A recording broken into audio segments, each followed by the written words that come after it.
Whoops, mistimed that a little. Hello, hello. So last time we were working on train stuff, so we need to figure that out today. Well, actually, do we need to figure it? Okay, so what are the pros and cons? Basically, I guess is what it boils down to. So I would like to have. I would need 3 trains to make it work. Actually, that's not a problem, but I would need 3 trains to make it work. 2 constantly filling, 1 at the outpost, I believe. We would also need small internal buffers of chests. The smaller the better. But I guess that part's fine. Oh, also, I don't know. There's a Windows update that's supposedly gonna improve the scheduling of AMD CPUs. I think scheduling is the right word. I don't know if it's gonna help with 100% run, but if it does, it would be nice. I feel like those types of like performance enhancements sometimes help, but sometimes don't. Depends how utilized the CPU is. I don't know if maxing out the CPU is a situation where that would matter. But maybe there's a little bit of leeway. I don't know. It would be nice if we could save like 10 minutes from that, but we'll see. Anyway, this is what our current design looks like. So this uses 1 train. We could still do this with 2 trains actually. Huh. So okay, so basically these are our 2 options, right? We have train A, train B. Actually, let's reverse this. Train A, because this is the first one we did, train B. Basically, the way this one works, it feeds directly from the belt onto the train. Because of that, they're self-feeding, which means we do need to have some logic on the inserters to... Oh, actually, we can't do logic on the inserters to prevent them from feeding themselves. So this might be something that requires manual intervention early on. What we could do is control the belts to only move if there is coal on the one behind it or something. That could work. It'll basically make it that coal stops at each one. I don't know if that would work, but it would make it that... Actually, no, I think that would work. So we could basically stop and move the belt as needed to check if there's coal. So that's one option. Has some bit of problems. It can fill really fast though because it has 12 inserters on each wagon. So the max fill rate's pretty high. The other option is to feed via chests like this, which limits you to 5 inserters per wagon. However, they're train to chest or chest to train. So the average fill rate is it's about 15% higher per inserter. So it ends up being about half the speed. Hello, bye-bye. So if we do something like this, we do need 2 trains, 2 train stations.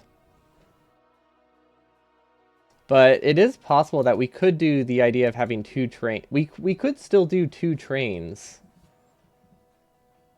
and only 1 train station. That might be the best bet because this setup actually requires us to do 3 trains, which I don't love. Not a huge fan of that. Especially since it requires a very significant redesign, and I don't know if I want to do that, but that's not important. Oh, I guess this also has the disadvantage. This can only do 5 types of items per train, per wagon. That's actually pretty bad, isn't it? 1, 2, 3, 4. Yeah, okay, you know what? Never mind. I think that decides it for us. That's actually pretty significant. Because we're already like maxing out the trains. We'd have to make that one longer. Okay, so we're going to do 1 train station with 2 trains in it. So how do we do that, I guess, is the real question. What is this? I don't know what this is. We're going to save it.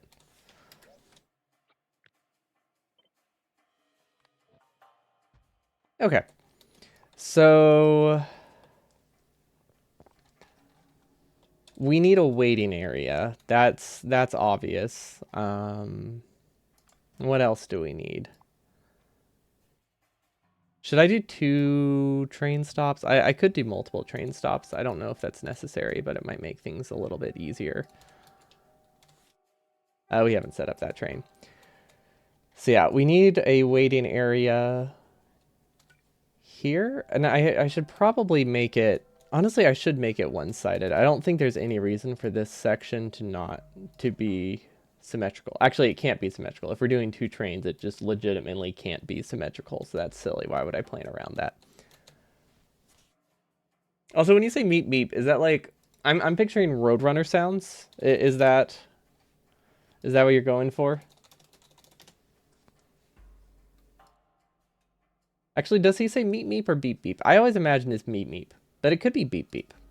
If it's not meep meep, then everything feels wrong. Or then I'm just completely wrong. But yeah, I think we need 2 trains. So how do we do that? Let's make a fake station. Oh, you know what? Let's design this in a different world, because let's see. I don't know what all we need from here. Train test, but if we're doing some troubleshooting, we should definitely design this in a different world, because that would be very not bad, but the stage blueprint planning does not like if the train moves from its original spot, so you shouldn't really be testing running trains with the stage blueprint planning. It ends poorly. It causes so many errors. Okay, so we'll just do enemies off, water, trees, cliffs off. That should be good. We don't really need to test. Maybe we should test it with a real outpost. No, wait, this is a building train, not a mining train. We don't need to test it with real patches. Surprisingly, our outposts actually are not designed to utilize full patches as much as our original outposts are. I don't know why I designed it that way. I think I just chose a number that looked convenient. Like 6 lanes of iron seemed easy to get. 8 lanes of iron seemed complicated. So then I just kind of designed a square. Hello, Bep. I'm doing all right. Thanks for asking.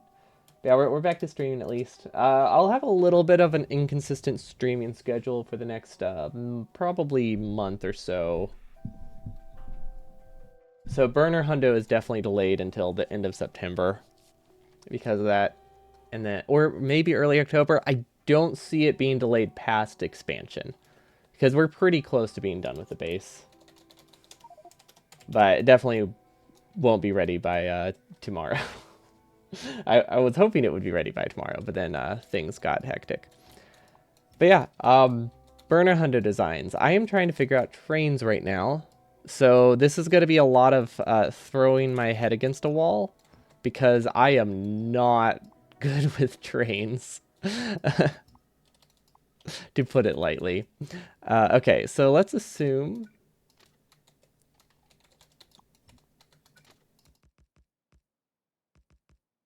Okay, let's assume we have a building outpost. And I think for simplicity's sake, we can put the building outpost here without any major problems. So we're going to do that. Train stop. Wait, what? What? Why can't I build on that side? Is it because I have that one signal there? What? I'm confused. Why can't I build on that side?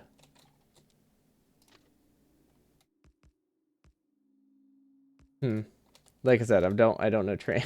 I was not kidding when I said I don't understand trains very well. Now can I build on the side? Okay, maybe it just couldn't detect any way for the train to get over there. So it was trying to be smart, even though I didn't want it to be. That was probably it. Okay, so this is outpost. This is home outpost loading, I guess. Outpost loading. Now we have 2 options. We could either have this set to a no train limit. Actually, that's probably our best option. Never mind. I don't think I have two options, I think. Well, I do still have two options. I just don't need two options. And then we need, I think it's a 3-7-3.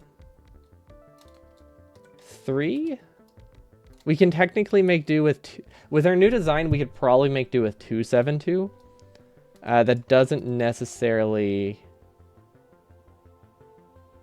Oh, it does change things. Not a ton. It just shifts everything by a tile. That's fine. We can shift everything by a tile. Yeah, because it's gonna... Okay. Yeah, let's go for 2-7-2. It makes a lot of the connections easier if we do a 2-7-2. Wait. Is this... Hold on. I need to make sure I'm aligning it right. Okay, I did not grab enough nuclear fuel for this. Okay. What do you mean no path to destination?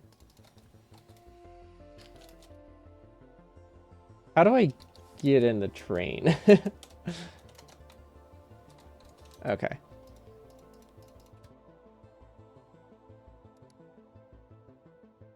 Okay.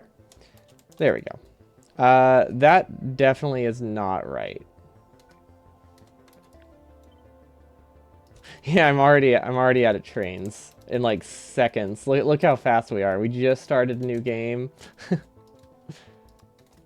Okay. Unfortunately, we lose all the speed when we try to figure out trains. When we try to figure out what we're actually doing with the trains. But that's not important, right? What matters is we have the trains. I mean, sure, they're spawned in, but we have them. We should do it. I should do a speed run where I just spawn in everything. Pretend it's like this amazing speed run, and I just enter editor mode and launch a rocket immediately. I mean, jokes aside, it would take a few seconds, which isn't a lot, but it probably would. Well, okay, it would take at least a minute. I think it would take at least a minute because that's how long it takes to fill and launch a single silo. That's not a lot, but you know, technically, that's how long it would take to beat the game that way. Okay, so if we're doing 2-7-2, this is 1, 2, 7, so that's 11.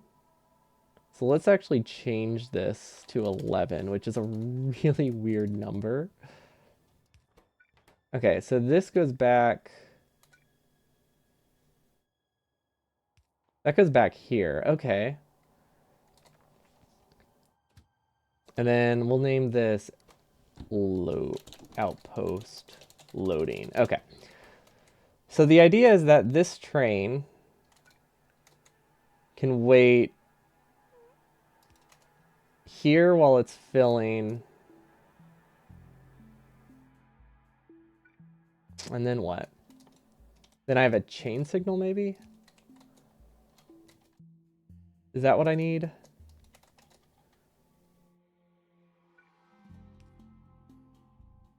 I don't think we can ever have two trains out at the same time, so that part should be okay. The goal is to get something that works with all of the train stations being at my base itself. And then we don't need this there. So this is red for some reason. Yeah, because a train is here. Okay, this is green because a train can wait there. A train can wait there. Yeah, see, this is where it's obviously messed up. And I don't know why. Oh. Is that why? Okay, there we go. That's what I was missing. So then, theoretically, I don't think we need any train signals anywhere else, right? So that should also register it as being broken. So yeah, that should work. We're going to copy this one.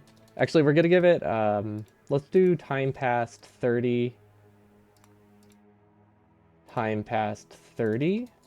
And then we're just going to spawn in some nuclear fuel. Yeah, I think two trains like this is actually the way to go. So we basically have one filling train, one train that's already filled at any given point. So we can activate this. Is it paused? Yes. Okay, I did not build that correctly. That's okay. 1, 2, 3. 1, 2, 3, 4, 5, 6, 7. And then there we go. Okay, and now we copy this signal. So theoretically, if I try to send this to the outpost, it should stop here and wait. Right. And then this one should be able to go straight back. And then I'm just going to try to send this one back early to make sure it's actually right. I think this setup is pretty straightforward. I just feel really dumb when it comes to trains, so I'm being a little bit careful. Okay. And then we can send it back, and it should be able to wait here. So the idea is that we always have one train loading at all times, or loaded, one of the two. But either way, it means we have constantly loading, so that way we have less wiggle room. I feel like I should move this back a little bit, just for the simple reason of... Yeah, I think we should move that back a little bit, because all that does is make it that when bots place it, they don't place the trains too close to each other. Because if bots place trains like within a certain distance of each other, sometimes they connect, which would not be good. Okay, so now we need to make it able to go in any direction, which I don't think is hard, but I'm not sure. But I think this is all we really need. There is a lot we can do to compact this. I don't think I care. I don't think it matters. Because it's still... Okay, if we can get it to fit a little bit closer, I think that would be good. But like we can obviously wrap this here. And then have the output on the top. So now the real question is, how do I connect this to my main base?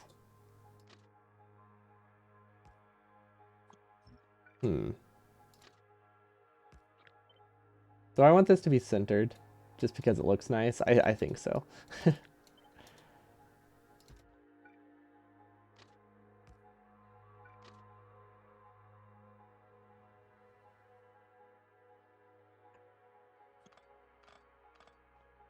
Okay. So then this would be the same general signaling idea. This goes here, this goes here, and this goes here. So that should be identical. I don't think we need a train signal in between this, do we? Not entirely sure. I should add one just in case. They're not expensive. There we go. Better safe than sorry, right? And we'll definitely be sorry with this design. Let's see. You know what? That actually kind of looks nice. I kind of want them to wait there just because it's very pretty and symmetrical. Does that matter? Not at all, but you know, it matters. It doesn't matter, but it matters. I feel like if a train's here, it's not going to be able to wait there. Did I miss something? That works. Okay. So we can cut this, copy the train, place it here. And then we can't really place another yet, but that's okay. That makes it a little bit more condensed. It's not as dense as it can possibly be, but it's more than good enough. I mean, this only extends past my base like 8 tiles, right? Or actually 20 tiles, but even still, that's not far. Okay, so now one thing I'm concerned with is how does it connect to my main base? I think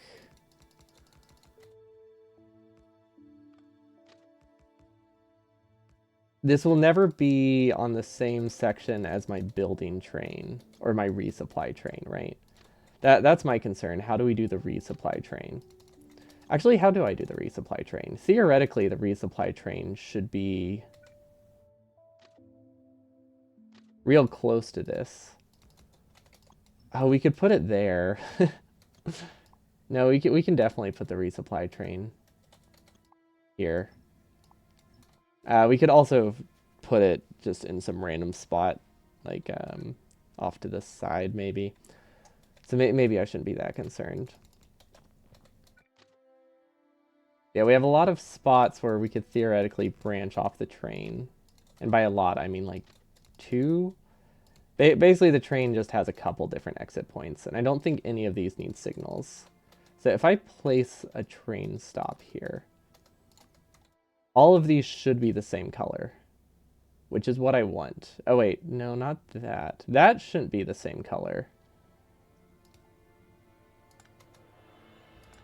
Oh, it's not the same color. It is the same color, but they're not the same section. There's just only 3 colors or something like that. I actually don't know how many colors there are, but I'm pretty sure there's only like 3 or 4. In my mind there was 4. I thought there was a black. This could be all of it. Okay, so I think this would work if we had an outpost here. Copy train stop name, place it. Copy this train. We'll send it to the outpost. Okay, I think this will work. I like this design. No, I definitely like this design. Okay, and then let's assume this. Oh my gosh, that's a different kind of spam. Cool. I guess maybe not cool. Cool is probably not the right word, but it's a slightly different spam type. I'll take it. They sent different links than normal. Also, the trailer song, classic as always. I love it. Okay, I think this will work. So, how do I get the building train on this is the real question. What we could do, I could have... I don't want train signals at the outposts. The building train does get manually summoned. Let's do train... outpost train testing. There we go. Let's give it a full title, because if I were to do... sometimes I just name things tests, and test is something that I overwrite all the time. Okay, so how can we get a building train in here? A quick loop is definitely easy, especially since it can wait here, so we just need to make sure the loop's before that, which isn't inherently a problem.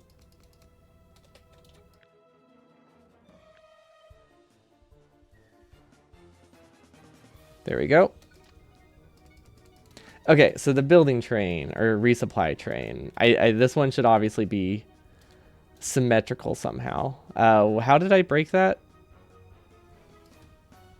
Is that something that can break, or is that just because I did something weird? It might have been, yeah, it's because I placed this, but I didn't break them up. Okay, so that's not an actual problem. So that one can go there, and this one should be able to, ooh. Okay, yeah, never mind. This only needs to be one directional. So that would go here, here, and here. This would go chain signal. This is now a chain signal. Okay. And then the building train can go wherever. So this is just a resupply train. It's basically something like this. It's really tiny. Let's do... This one's also not automatic at all. It just always has... Let's see... Grunge? Let's call this... Building station? No, resupply station. Okay, and then we'll give this one nuclear fuel because that makes things a lot simpler. So this has resupply station as a something it always goes back to. But I don't know. Don't know how I really do this. We'll figure it out. This has full cargo. We'll just do time pass for now. I think it's really going to be it needs to have a certain amount of stuff before it's ready to be sent out. Okay, so this is actually a problem. If there's a train waiting here, the building train can't be sent out. So what we can do is we can remove a lot of these signals, I think. So now it has to wait here. Oh, but we can't send a building train if there's something waiting there with this setup. That's not ideal, right? No, that's not ideal at all. How do I deal with the building train? Can I manually override signals? No. How do I do the resupply train?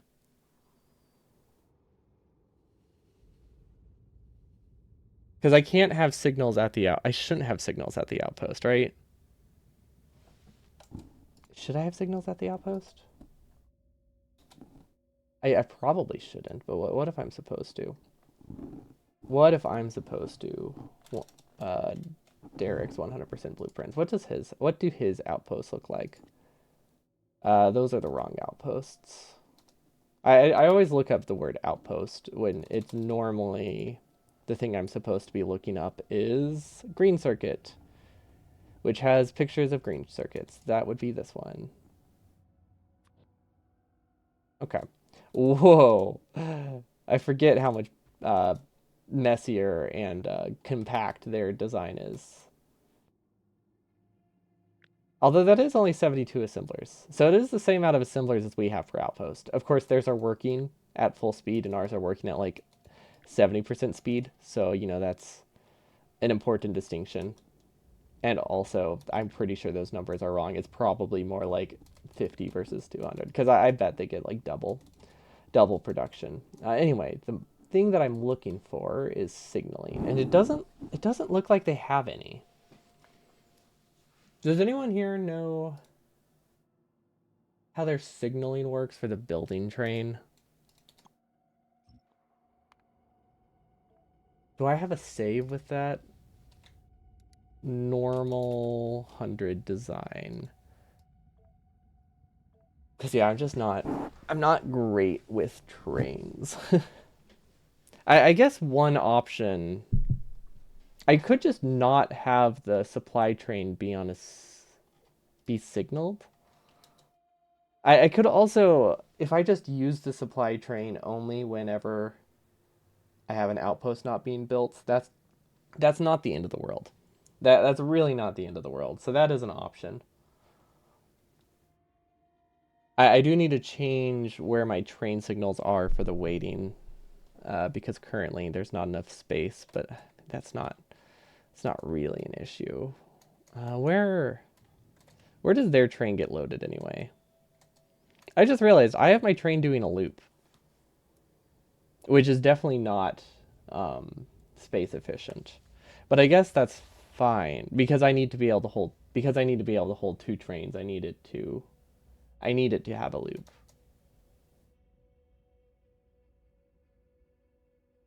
Yeah, yeah, it does need a loop. Hello, Ruben. Welcome, welcome. Currently trying to figure out train signaling right now because I cannot for the life of me figure out how to make a buffer train or the resupply train. I think that would be this one. No, this isn't the resupply. Is this the resupply train?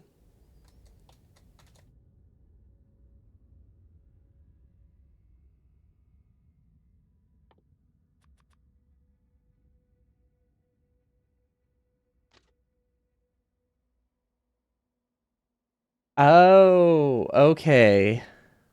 I see how to do it. Oh, okay.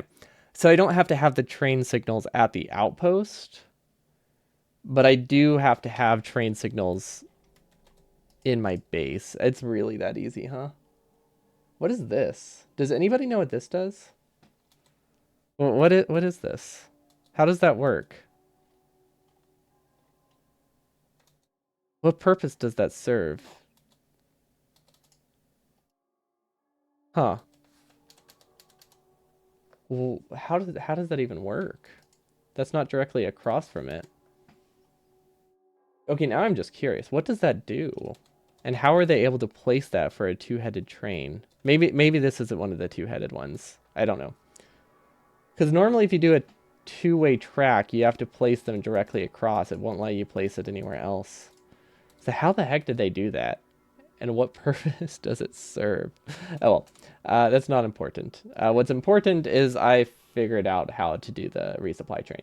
So basically what it boils down to is I can summon a resupply train just anywhere except for the track that I am currently on. So basically, well, we do have to redesign this a little bit. But basically, this is where my outpost is, where stuff gets sent to the outpost. So we just break this off into one section. I mean, I see the vision. I'm not sure exactly how to do it, but I do see the vision now. So I don't think we need train signals or anything. I think we just need a simple... Yeah, because these can all be considered one section. I think that's fine. So then this could technically go to a different outpost. So let's actually copy that. Well, we're going to stop this train. We're going to put it to manual, and we're going to copy this. See, that's what I don't want. See, that's a problem.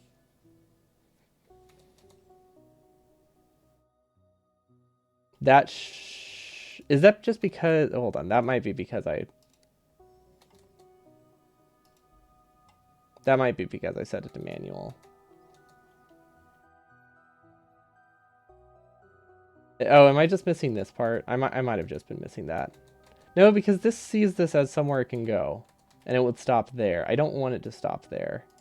Is this supposed to be a train signal? A chain signal? Maybe?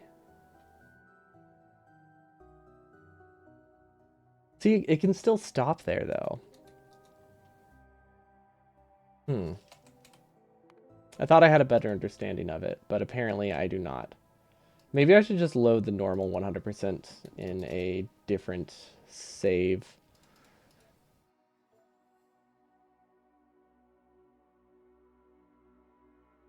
I was not expecting to just be messing around with trains this whole time. No, I actually know that is exactly what I thought. Oh, wait, what? Did it crash? No. It doesn't like how I'm loading something that's been changed. Okay. So let's follow this out closer. Also, hello KS of Time. Welcome, welcome. Thanks for the beef taco. I always love hearing that song. Okay, how do I do this? Chain signal here. That makes sense.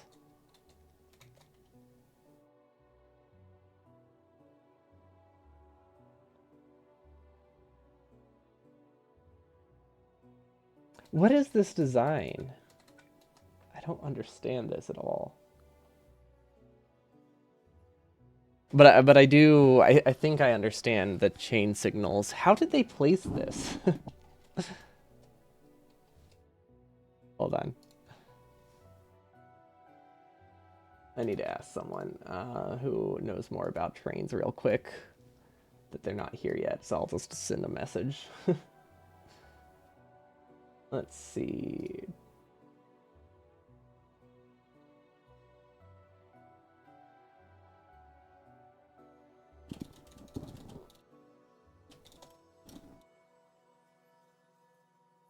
In the normal...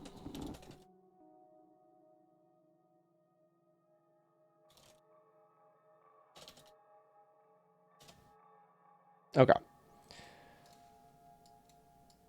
So yeah, well, once we figure this out, it should be fine. Trains aren't easy. So the thing that makes this difficult is that we're doing double-headed trains, and like we're doing a mix of double-headed trains and manual trains. Trains are a lot simpler if you have everything going one direction and don't have double-headed trains. Like the signaling is a million times easier. if you just have a loop or some kind of like roundabouts in places. But having the double-headed really complicates things, especially when it's a mix of I need some things to be automated, but I also need to be able to manually request a train when necessary. For the basics of trains, I don't think they're that difficult, but I feel like what we're trying to do is really weird. Arters, do you have any idea what this is? And how it works? And how they even placed it? Because I'm trying to look at how they make their outposts. Wait, these aren't outpost spots. These are... Oh, these aren't outposts. No, are they? I don't know. I'm assuming these... Yeah. I'm assuming these are spots they can branch off for the building train, but maybe that's not what that is. But yeah, I have no idea what this series of signals is, and I'm very confused about it. But currently I'm trying to figure out how the heck I can get my building train outside of my base without causing problems. Am I missing something? I feel like all of these are going to be outposts. Where does their supply train leave?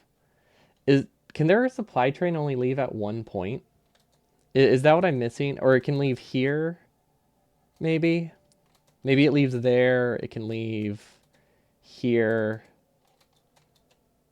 And then I'm assuming there's one more spot, probably over here. And then maybe that's just the only spots they can bring their resupply and outpost train. Block trains from accident. Oh, it blocks trains from accidentally going there in the late game. Trains can go weird and would go to the mine and turn 180 degrees.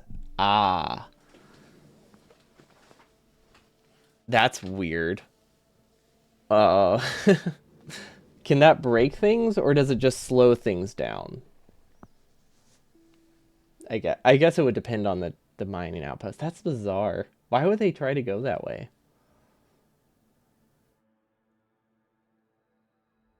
Oh, I know why. Because making a loop is faster than stopping. Yeah, no, I guess I've had stuff like that before. No, trains definitely prefer making a loop if they can instead of stopping. So I could see it if it wants to go from here to here and turn around and go like bloop. Would be faster than well, because it can't stop, but it would either be that or like go all the way around, I think, were the two options. Okay, so I don't really know how that works then. I don't know if I should try to use something like that. I'm assuming it's as simple as I just copy this onto mine and then everything works fine, so it's probably okay. So I'd say we just yoink that. Train blocker. Because that seems like it would paste onto ours fairly well.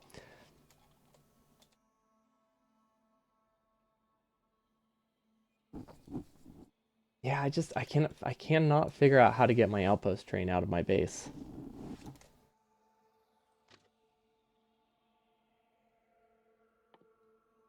Maybe I wasn't using chain signals enough. Maybe that was the issue. Let's see, you played maybe 3 times 100% and trade made me this once, so it's pretty important. Okay. Oh, wow. So like even out of 3 times you definitely had it happen. Okay.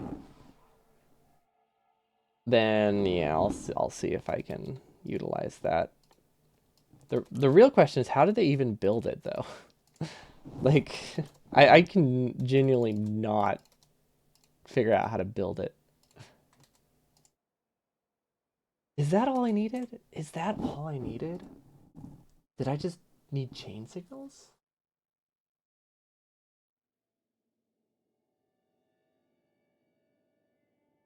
They sometimes would take track offside anywhere and just place double chain signals. Ah. So you'd place them like without the tracks so they don't register. It's a double-sided train and then you replace it. Ah. I see. Okay. So I think the only thing I did wrong was this.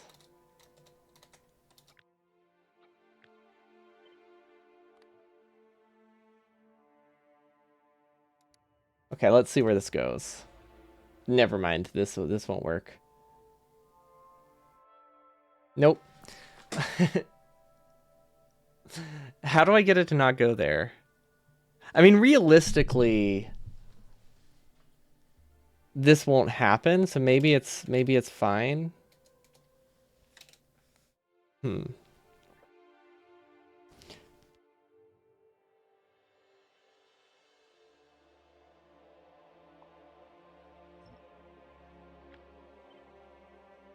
Wait. Oh, wait. Maybe I'm ruining it by having it be two directions. It doesn't need to be two directions. Yeah, I think that also that probably also fixes it.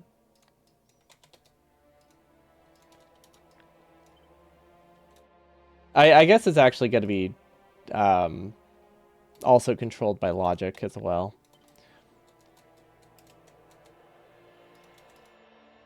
Okay. So yeah, that should fix that problem.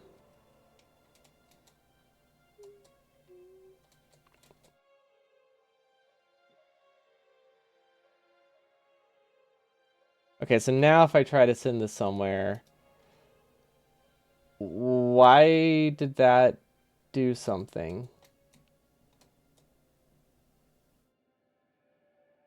Are you not considered at the outpost? Oh, this one's set to manual.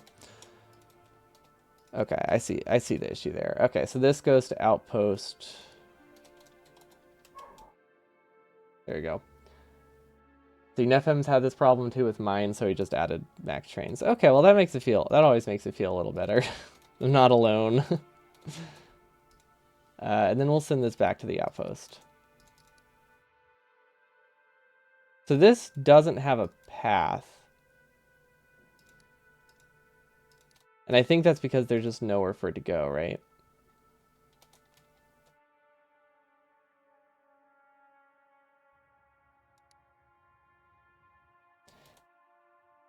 Ooh. Is that gonna work? Is that all I needed to do? That might be all I need to do. Since once train leaves outpost, station anyway is turned off. That's true. So I guess there isn't real...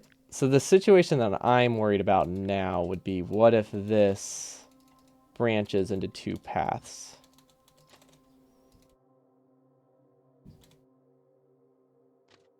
Also, we're going to set a much higher waiting time for the trains, I think. So that way we can control them manually. We're going to do like 3,000 seconds. Because I really just want to test what happens when I just send them. And when you do manual, sometimes it doesn't like that. Okay. So yeah, we're going to try branching this off. I'm just trying to make sure I understand the outpost logic before I try to actually build my base like this. But I think I'm starting to get it now. Okay, so theoretically, I could not have two trains here, which is fine. I don't think that is necessarily a problem.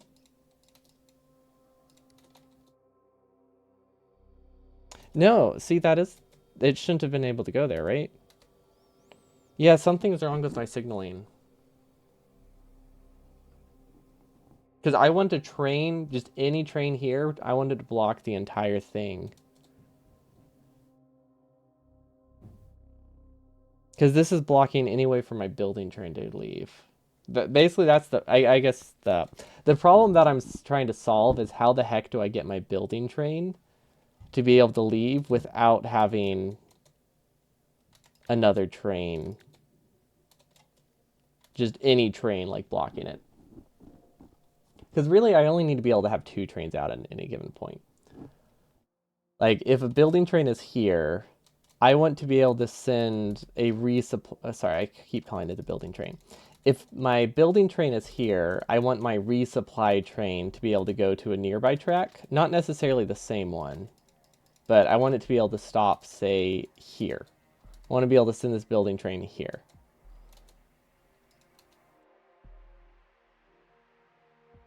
But the issue I'm running into is these trains can stop, and I don't want that. Can I make it one-sided? Is that a thing that can be done? Well, no, that's considered red. For some reason. Oh, wait.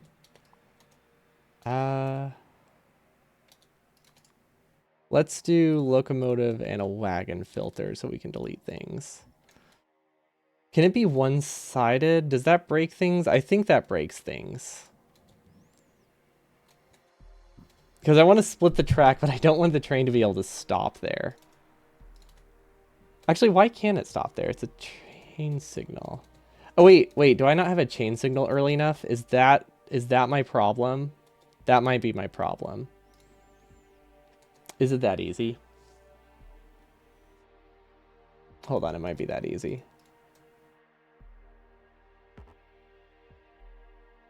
Is it that easy? Let's find out before I get excited.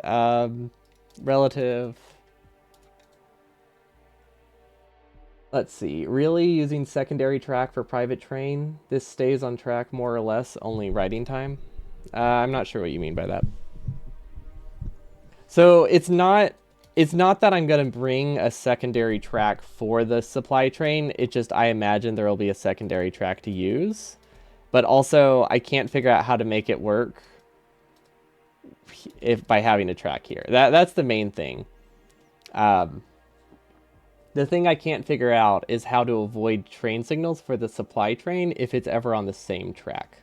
Because, like, if I were to send a supply train here, this could run into it, right? Like, this isn't going to be blocked by anything.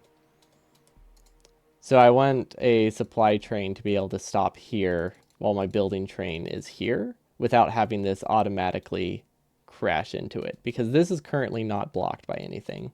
Because there's no signal between there. Yeah. So that should just be able to ram into it, right? Yep. So that's the problem that I can't figure out how to solve.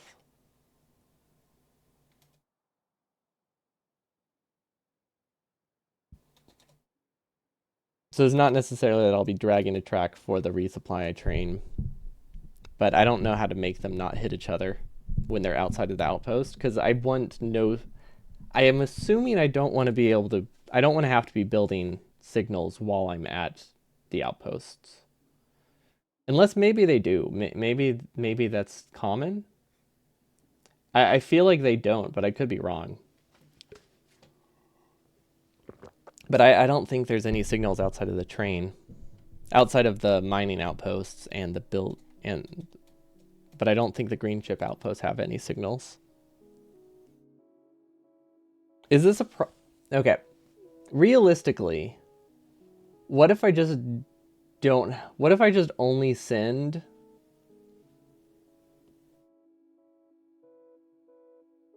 Oh, that's true. This resupply won't go there if there's a building train anyway. So maybe I should just well, but it could stop here. And then it soft locks everything.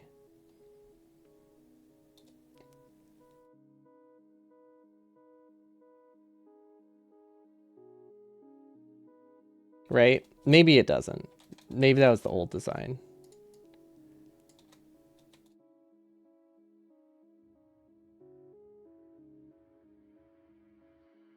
Where does this stop? Oh, maybe it doesn't. Okay, hold up. Maybe we're okay.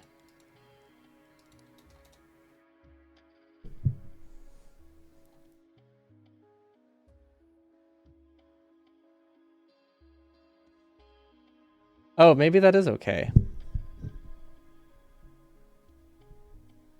You know, that's not too bad. Let's see. Move it into station and back since you chain signals now to chain earlier. I don't follow. You mean like back here? Oh, just what you did. Oh, okay.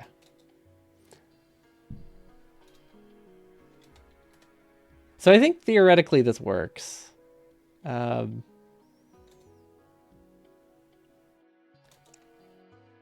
feel like I probably have some issues. But honestly, it seems to be working fine, right? So if I were to send this back, then if I were to send this out, there shouldn't be any collisions. So now that one can escape. That's going to go build something for me. I don't know where I sent it. Never mind, that's going to build nothing for me. And then we'll do waiting condition, empty cargo or something. Ah, okay. That is something I actually have to figure out.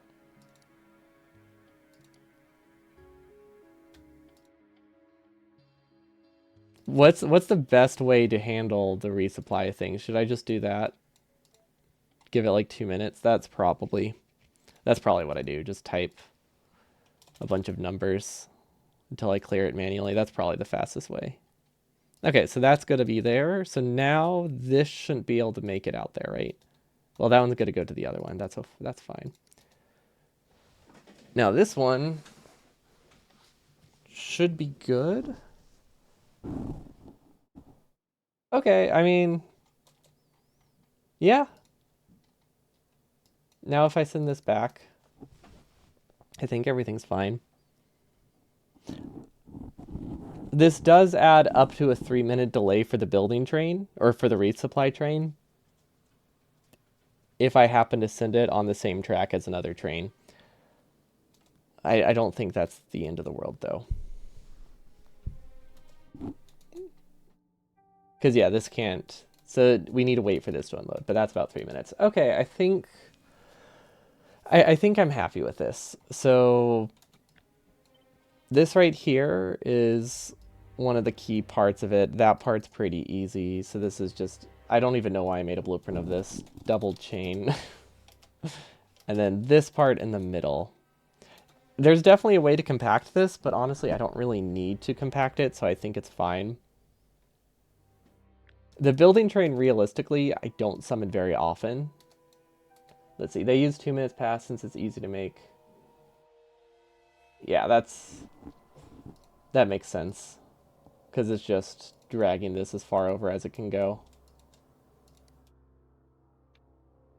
The issue with doing anything like passenger present is it defaults to or. So then you have to do 2 clicks. So yeah, this is definitely easier. The other option, just adding a bunch of ones, honestly is about as easy as the scroll wheel. Okay, yeah, this one technically doesn't have to be a loop, but it fits nicely here, so I think I like it. But it's strictly speaking, it's not necessary. But yeah, it's functional. I made a functional train, I think.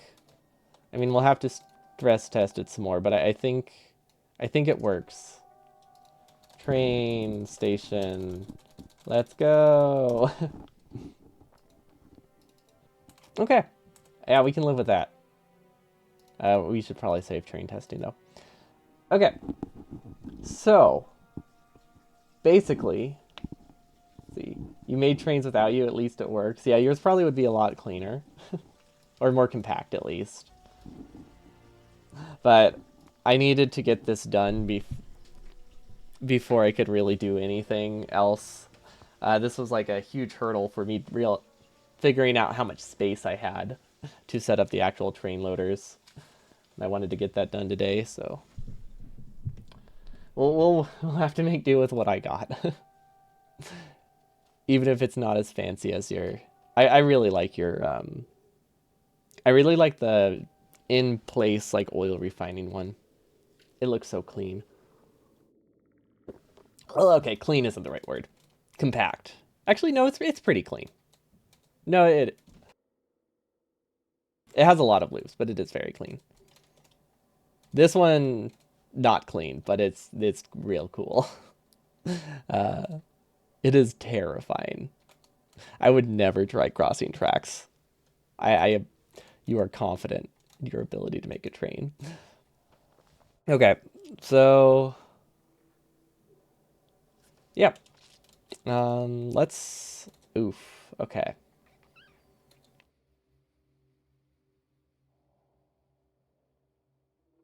Train station. Remove everything but train-related materials from here. Train station. Let's go. Okay. So we did switch. We did switch to a 272 train. It just makes the signals a lot easier to do. It's technically gonna go slightly slower.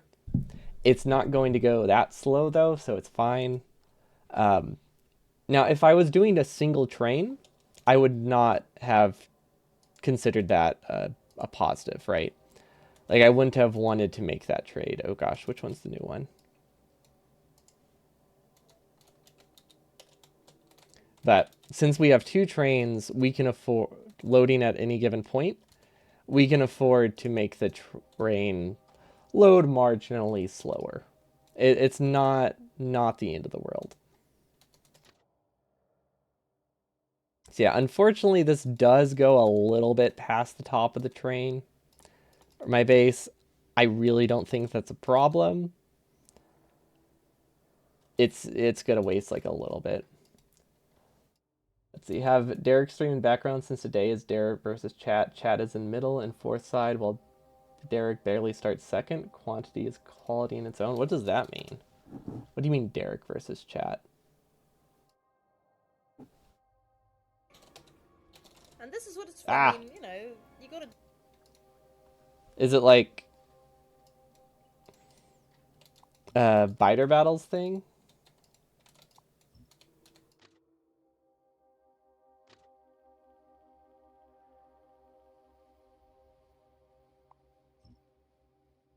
Oh, okay. They play on the same seed for 100%.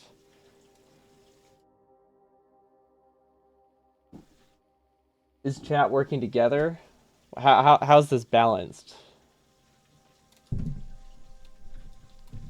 Is that what you mean by chat quantity is quality on its own? So they just have a lot of players versus the record holder? That if so, that's a really cool. That's really cool.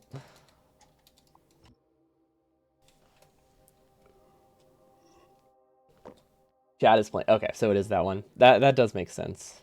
Okay, so this is all right. I imagine we can condense it, but I'm fine. I'm fine with how it is. And then steel, if we send steel up and over, that is definitely a good idea. Oh my gosh, why are we so why are we so far away in that zoom level? Okay. Yeah, we're gonna send steel up here. So that way there's no chance that it crosses the building train. That just gives us a lot more space for the resupply train.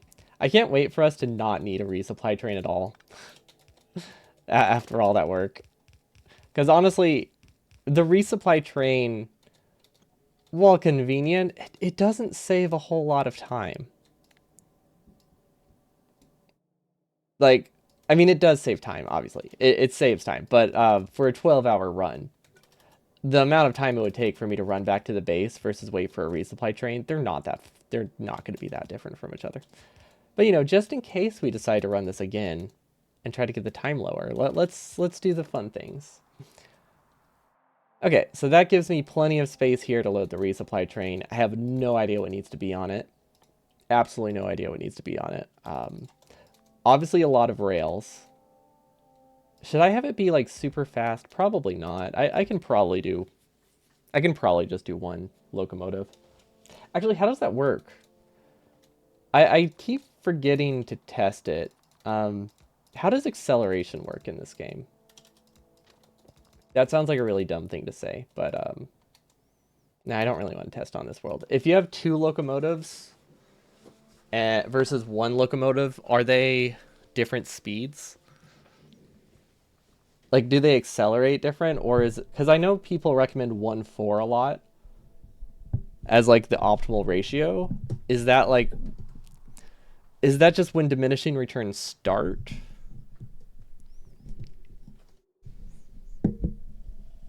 I guess that's basically the question. Like, is a 1:4 train slower than just one locomotive?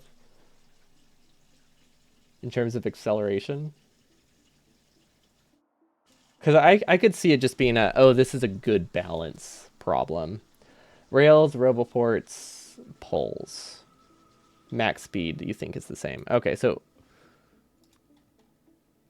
So then I guess the next question would be like, is a 1.5 train slower in max speed? Like, is the only thing that changes acceleration for any of them? I guess there is air resistance. Maybe it is. Maybe they do have a. Maybe it does have a slower max speed with something like this. I mean, it's not really relevant to what we're doing. I mean, it's associated with it, but I've just always been curious. I just like, hear the train recommended train ratios, and I'm like, okay, cool. Realize now I've never once questioned it. Okay, so I want to be able to grab from a couple different points. That would be here, and this is when we do the double train signal. Sorry, double chain signal. Rain, oh, of course.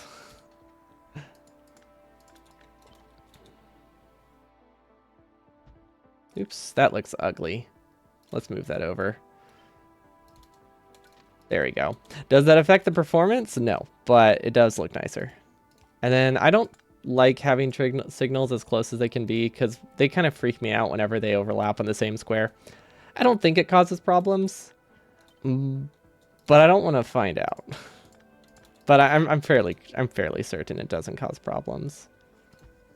Okay, that's not where it was supposed to go. Yeah, we're just accepting that we're gonna make this part a little bit pretty and symmetrical because it makes things a lot easier. So that means we can start our train anywhere here. Oh, we do not have many spots on the side we can start it, that's for sure. We have very few spots on the side we can start it. Oops. Let's actually move those up. So that way I can copy them easier. There we go. Okay.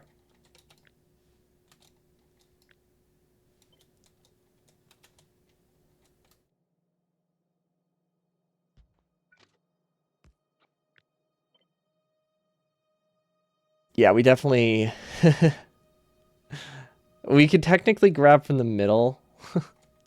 But I'd say we just kind of cut our losses on that side and just go up and around. That's probably our best bet. Okay. Yeah, and this is the power plane in the way, so that can't go straight down. Okay. This should not be that. This shouldn't be a big problem. And then we have this spot.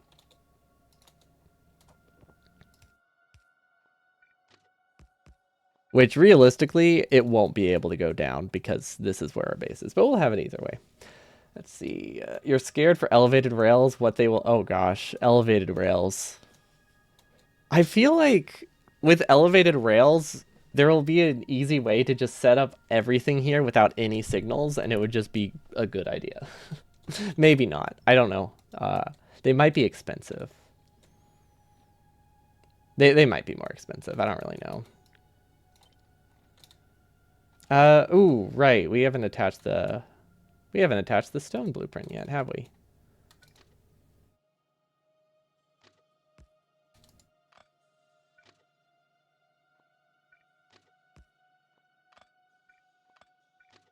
There we go. Just make it pretty. Actually, I should probably have this go as out all the way to the edge of the base, huh? That would make sense.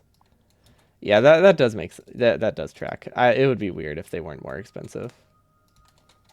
Okay. Meme runs. Okay, let's check out this outpost. I looked through it. It looked pretty cool. But haven't actually imported it to this yet. Okay, this is... Oh, right, it's a blueprint book. Stone burner outpost. Stone burner miner. They're not really safe since 90% of tracks are outside of the... Yeah, that's fair. Also, signals are dirt cheap. So I guess it wouldn't really benefit you at all. Like, The elevated rails would let you skip some signaling, and the signals cost what, 1 circuit or something? I don't remember their exact cost. I think it's like 1 circuit and 1 iron. Oh, sorry, 1 circuit and 5 iron. Yeah, I think even if the elevated rail cost even 1 steel, or 2 steel, it's more expensive. Plus, there would be extra tracks. So yeah, maybe it won't help much. I feel like, is there any? Let's see. Do you think there's going to be any benefit to elevated rails in general, like outside of beginners? Because I am curious. I feel like their largest benefit is it's going to be a lot easier for someone to set up a train early on. But I feel like it's still not going to be ideal with like mega base size. See, more sushi rails. Ooh, you're right. Sushi rails are big. Oh yeah, I'm remembering now. The cursed way that you decided to cut across the gap. That was like the main takeaway I had when I saw this. It looks terrifying. So that would be...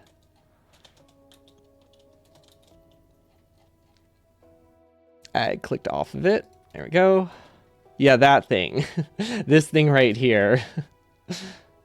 It very much fits with my base, but it feels so wrong. But it seems fine. Okay. So... that weird... That weird, like, awkward symbol signaling that I saw earlier. Where would it go? It was supposed to... It was... I know how to fit it, like, here. That part makes sense to me. So this is train blocker.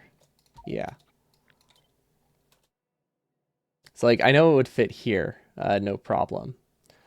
But we have some that aren't curved. I don't know how it would fit there. See, and it was meant to be in this spot. Yeah, it was designed specifically around that. I just have no confidence in my ability to do some weird, like, branch like this. It terrifies me. I know it's just one more diagonal than it had before, but it just looks like it will break. But we only have one train, so it's obviously not gonna break. But it just feels like it will. But better high throughput crossings. Oh, that is true. I guess I've never made a large enough base to care about train throughput before, but it does seem to be a problem in mega base city block stuff. Is it as simple as trying to do the awkward placement here? Is it like this? Is that how it looks? Let's see, you can place double signals and then remove one at the side. Oh, is that how they did it? Does it need all three? Like, is this different than this? This works too, what you did. Okay, so this would block it. And I put this in every spot where there is a building train, right? A building train pass through for the supply outpost. That's my understanding of it. Hopefully it's right. I could probably remove these because now there's like 5 signals here. I'm assuming it's an alternative to this.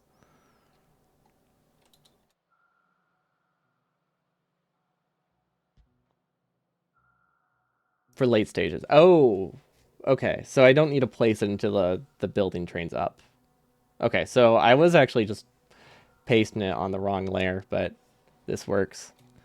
Wait, so does this just throw errors? Is the whole point of this to just make it that nothing can ever go here? Because I don't quite understand how it works.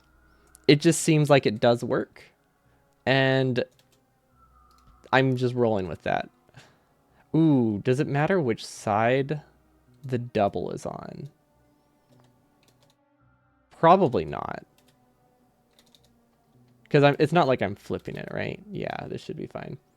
If you put them too early, mine will not be built. Okay. So it just like basically breaks the lane. That's what its purpose is. Ooh, how do I do this one? Shouldn't matter. Okay.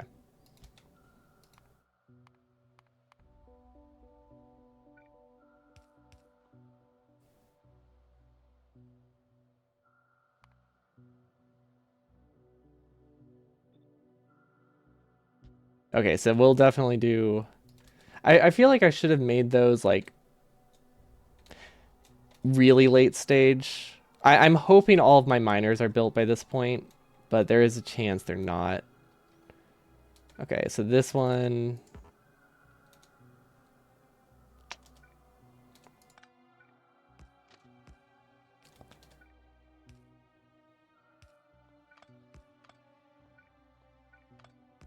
I guess it doesn't matter how close they are to each other.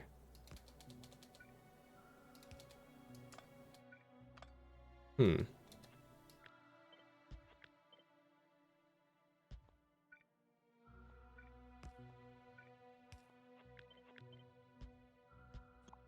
Like that. And then I think there's one more straight through. No, never mind. I think that's everything. Let's see. 1, 2, 3. I like how I'm counting. I don't know how many trains I have, but I'm counting. Okay. I mean, worst case scenario, it should just break the access to the mines. That's what I'm hoping for. I want them to be a different stage. That was the wrong button. Oh, I thought that was gonna lag so much more. Okay, we're gonna do after current. And we're gonna do a filter. Because I really want this to just be a separate blueprint I put before I start outposting. Because there is a good chance that my staging isn't right and all the trains will just barely be done by the time I actually paste 5.1. Top outpost on left might have enter in wrong orientation. That's very possible. I will check that out. Top outpost on left. Okay. Filtered moves. Filtered move tool. That's a thing, right? Filtered. Oh, it's red. That's why I couldn't find it. There we go. Okay, the filter tool must be used with instant construction disabled. Otherwise, it will not play correctly. Okay, that's good. This will just move train signals.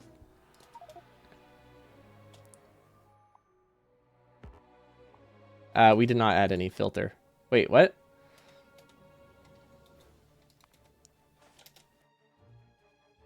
Didn't we disable it? Instant... Ah, I was on the wrong stage. I was trying to move it when I was already on that stage. Which I think works with regular stuff, but I don't think it necessarily works with this new stuff. I don't think it works with the filtered tool because it's a little bit... Yeah, the filtered is a little bit different. Okay, so keep sending these to wrong things. I love how I'm just like, you know what? They knew what they were doing. Let's keep that weird. Let's keep this weird mystical train station that I don't understand. What could possibly go wrong? Okay. This is literally just... Let's rename. How do I rename a stage? It's been a while. Mining... What should I call this? Mining signal prevention? Maybe? Just so I know what the difference is, because I really don't want to be editing that stage most of the time. Okay. Top outpost might have enter in wrong orientation.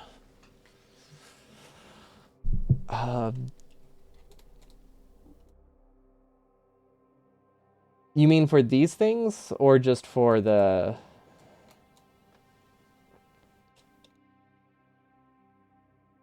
building train? So the building train for this one is going to come from here. So it's going to go up, up, and then it's going to take a left. So that looks correct to me. And then this one comes from here and then down. Okay. It is weird because the building train comes from the opposite side. Or sorry, the green ship outpost building train comes from a different side than the earlier outpost train, and it's confused. It's messing with my head, so I have to look at it very carefully. And then I think, oh, oh, that's how it's so compact, right? Okay, so that looks good. Connect all left side iron. Oh, right, I haven't done that yet. Okay, and then supply train. That should be all right. So yeah, I think I'm pretty happy with this. So basically, this is what we have now. We have a completely misaligned train. Oops. Oh, I hope that didn't break things in stage blueprint planning. Oh, this is gonna break things in stage blueprint planning. We're gonna save a different one. I think we're about to do things that it's not gonna like. We're gonna try to move a train. So hopefully it works out, but it might not. Okay. So copy this, copy the trains. We don't need the tracks. So now we delete this.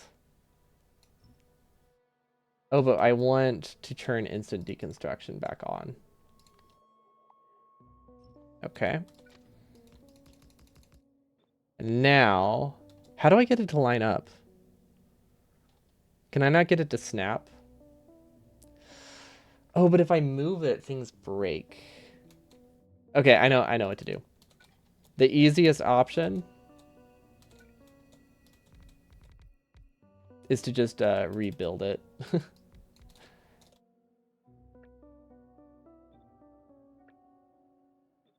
Okay. And that's just specifically because stage blueprint planning, if you move a train, it doesn't necessarily like that. So I couldn't get it to realign with the outpost very easily. Okay, I think everything's good now. So yeah, basically we switched it from a 373 train to a 232 train. It's going to be a little bit slower, but those are staggered from each other just because of how the trains work in this. Or sorry, not how train. Well, yeah, how train alignments work in this. So it's just shifted over by like a single tile. So I just have to shift everything back. Oof, which is harder than I thought it would be, admittedly.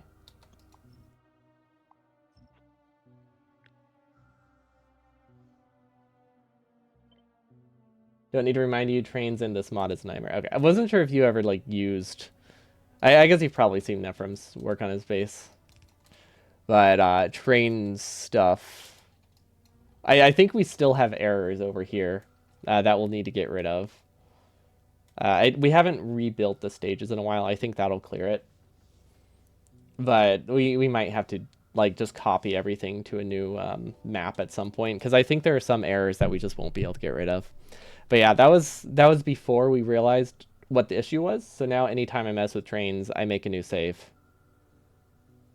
and hope things work out.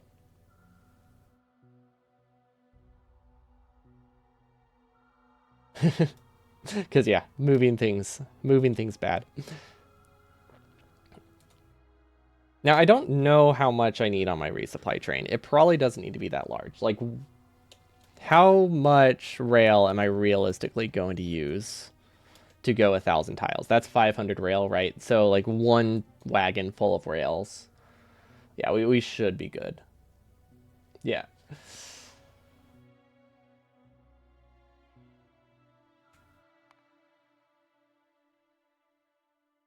You know, we're going up 2 version numbers today.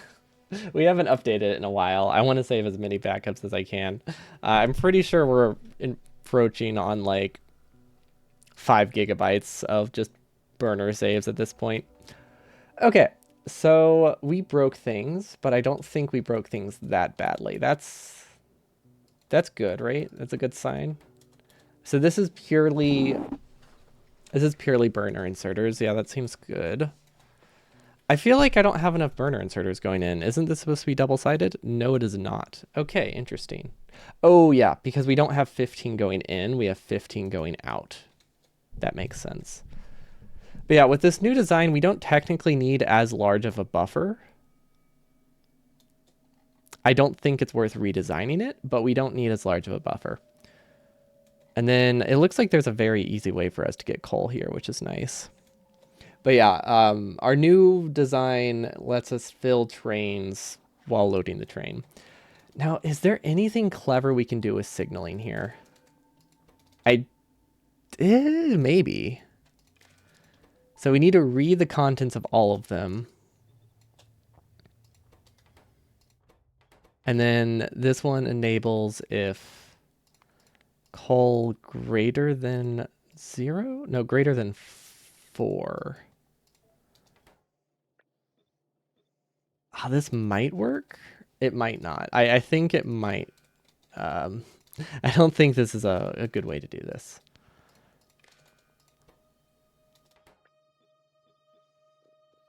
Okay. This one doesn't have any conditions.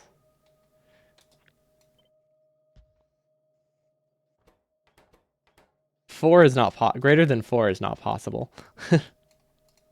I'm realizing. Greater than 3 is possible. Okay, so let's make an unlikely scenario. Let's clear the belt. Let's place the inserters there.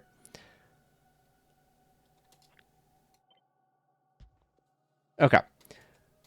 So let's just hand feed it some coal. So the idea here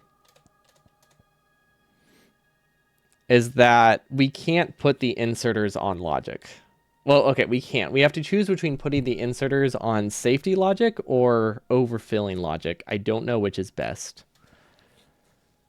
So those are basically our two options. So we can either read every belt that is in front of the inserter, and we can have control up to an entire, basically up to an entire stack of stuff that goes onto the train.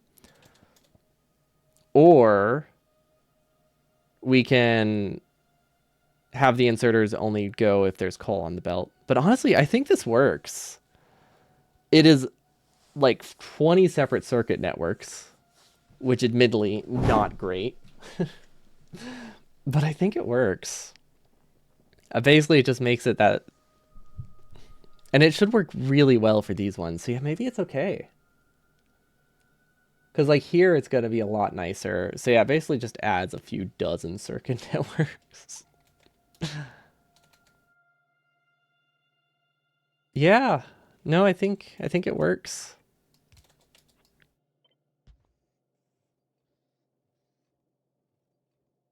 And I don't think it should affect belt throughput. Because realistically, there will be enough coal. Yeah, they got coal pretty quickly there.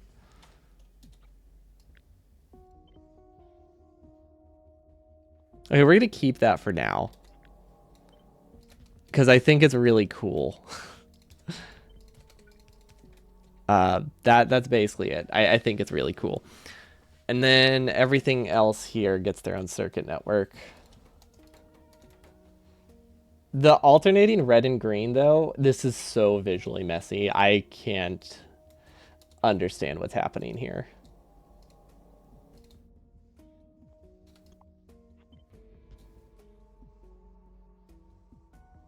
But yeah, it seems all right.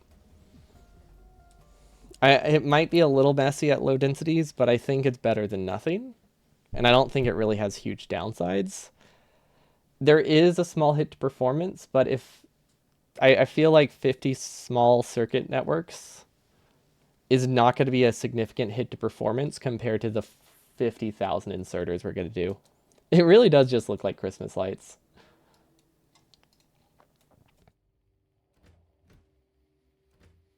Okay.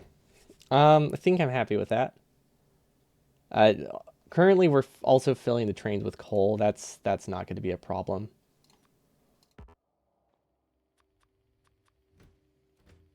Or yeah, it's not something that can be a problem because we will add filters. We just haven't added them yet. Because removing filters is a little bit of a pain. Okay, so yeah, let's get things connected.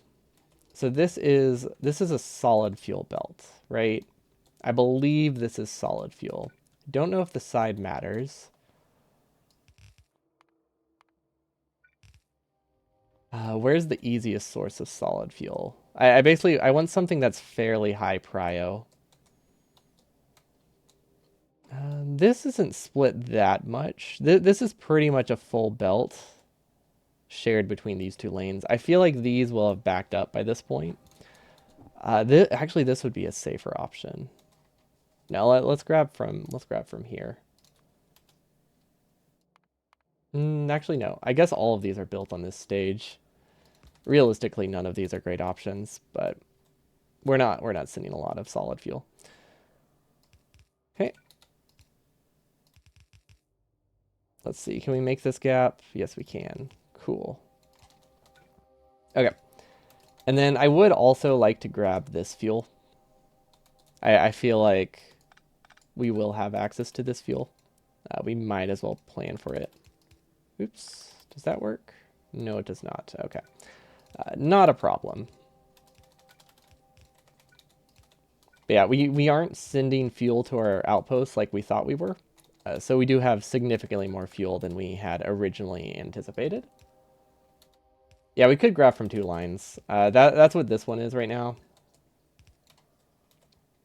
So we're basically grabbing from that one line, but then we're also just grabbing from every single line compressed at the end, which is what this belt is. So if this doesn't get enough, this should get everything from this outpost as well, once it's backed up. But yeah, Burner Hundo probably won't be until end of September or early October. I have a lot of days this week while I'll be or this month while I'll be watching. Well, I'll be watching kids. So I just don't have a 12-hour window. I'll still be able to stream most days. There might be some days where I'll have to miss, but for the most part, my streaming schedule shouldn't be that much affected. But I can't plan for a 12-hour stream until October or late September, ideally. But that's fine. It gives us plenty of time to practice. It might give us time to do a couple segments. But yeah, I think I'm happy with this. It gives this lane early, and then once this backs up, all this fuel goes there. And then it will prioritize the compressed lane, which is good. This one I actually want to prioritize the steel lane. Because honestly, this solid fuel it's not used for anything self-feeding that can brown out. So if the solid fuel dies, no inserters permanently die from lack of solid fuel. It's not like with these ones where a lack of coal does kind of, make them work a little bit worse. Okay. And then I think let's take from this side now. I wasn't sure if we were going to be able to use any of this fuel or have any reason to use this fuel, but I think I see a world where it's useful, at least for the buffers. So obviously splitting off early is going to be best for the buffers, or the cheapest.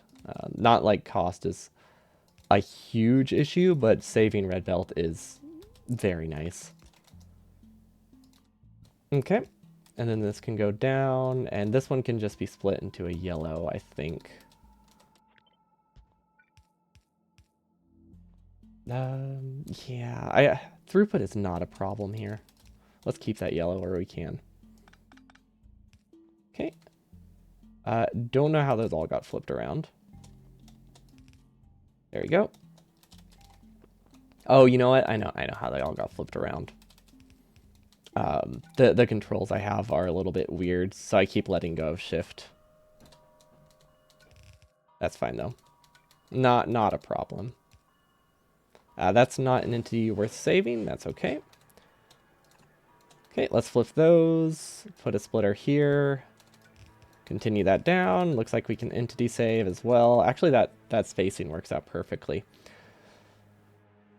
Okay, perfect. And now we have two options here. We can either end it with a underground or we can end it with a rotated conveyor. Underground's actually safer. It's a little bit more expensive, but it is safer. It's very, and at this point, it's, wasting an extra 6 iron, not a problem. I think it's one of those where we're going to go back to our usual. If that's something that causes me to lose the run, I think we have bigger issues. Or if that iron matters, we have bigger issues to worry about. That means we are lacking iron in very significant portions of our base. We're going to keep the splitter here in case I send this elsewhere. But there we go. That way the buffers get fuel from each side. Now I think this should be okay, since the buffer is set to where it can still go through even without that solid fuel, which is good. Then I can probably increase the size of the buffer.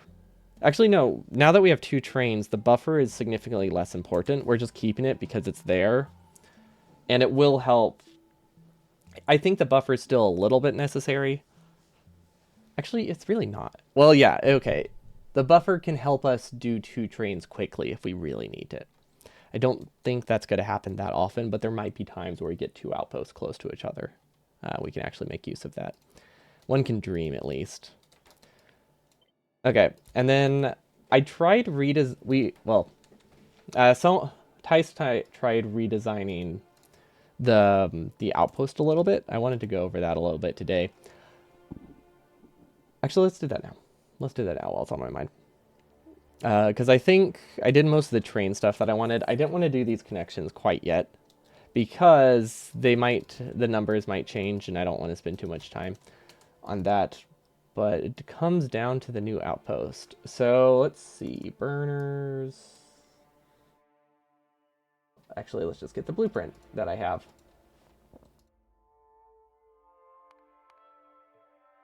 Yeah, the base is really coming together now.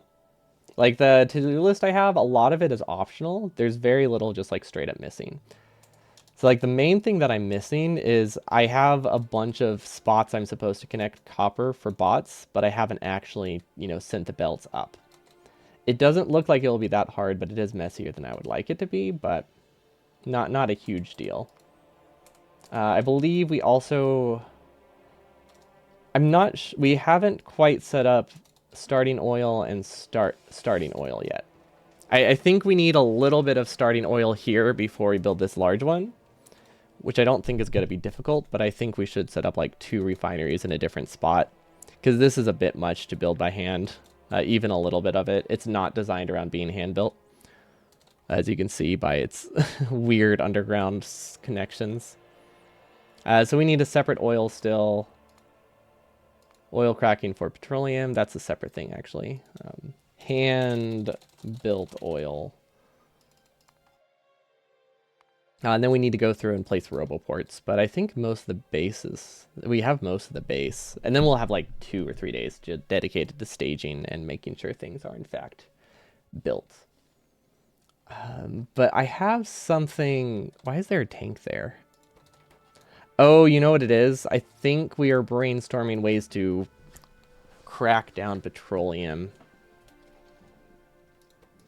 I have oil cracking for petroleum as a note. And I think what it boils down to is there are some parts of my base, as in this right half of the base, that doesn't actually get enough petroleum unless I take some from here. And to do that, I need oil cracking, which it does not look like we have set up. So I think it's as straightforward as just putting like oil cracking here. That would be light to petroleum. So just in like random gaps, we can just kind of fit oil cracking. I don't think pressure is going to be a problem. It's really just a throughput thing, right? Let's look. Input. No, we need input. We're looking for petroleum gas. Okay, so 1100 for like the right half of the base. So that is technically, that's pushing it in terms of pipe throughput, but barely. 2 refineries for advanced hand build is what they do. Nephrons is 3. Having some basic refinery is perfect for plastic, not required. Hard to build undergrounds. Yeah. Yeah, I figured 2 would be enough. 3 maybe if I was ambitious, but honestly, I guess 3 I guess 2 is what you did in any percent. Or what I did in any percent. So if 2 is enough there, it's definitely enough in burn or hundo. Okay, so yeah, it's only 1200. So it is 1200 oil. That does kind of max out the pipe with how long it is. However, not that is assuming all of the oil comes from here, which it doesn't. So yeah, I don't think we'll have a problem because we do supplement oil in various spots. So we'll have to look more into that later. I don't remember if I finished it or not. But yeah, basic refinery is perfect as well. Honestly, with the way our base is set up, we don't actually use solid fuel for anything. Just anything at all. No, we don't use solid fuel for anything before bots, which makes sense because there's no reason not. Ooh, what? Did it crash? I mean, I saved it, so it's fine. Okay, there we go. I didn't like how I tabbed out so quickly. Anyway, yeah, we don't use solid fuel before bots. There's just not really a reason to because bots and oil are so close together. They're like maybe like a 30-minute gap. So it's just not worth hand building solid fuel at that point either unless I'm desperate for it. I mean, I can supplement some that's already building, but there's very little reason for us to. Okay. So this is hopefully an alternative outpost. So I did a lot of testing on it. I don't know if it's worth using, which is unfortunate because a lot of time did go into it, but it trades some issues for another. The start time was better, but not by much. Let's see, final outpost. So these are 2 outpost designs. So they have roughly the same. I mean, that's pasted on an unloaded area. Final outpost. Okay, so this is the one that we were planning around. This is another alternative. In terms of entity count, they're basically the same.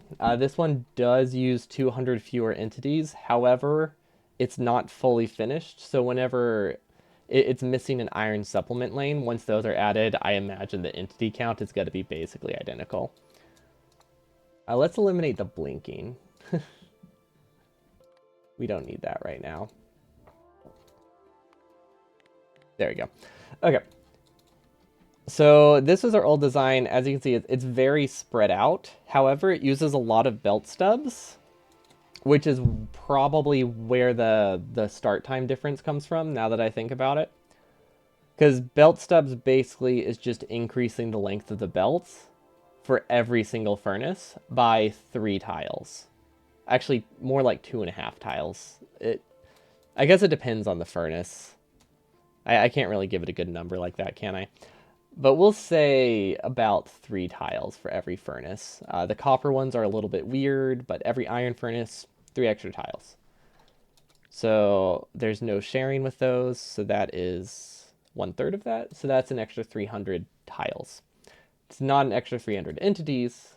Well, it is, but we can also use more undergrounds in this design, so it kind of balances out. So yeah, that's basically what it boils down to for those belt stubs. But they increased the fuel requirement by about 1,200 because of that, just for iron alone. And then another with the copper lanes, probably another couple thousand. So that's where the start difference, I believe, comes from. So this starts 5 minutes faster than this one. I thought it started a lot faster, but turns out I've never actually done a test of this design without doing the entire build at once. So like when I chopped this part off of it and just did this lane, the start time was basically the same. Like this started in 18 to 20 minutes. This started in 15.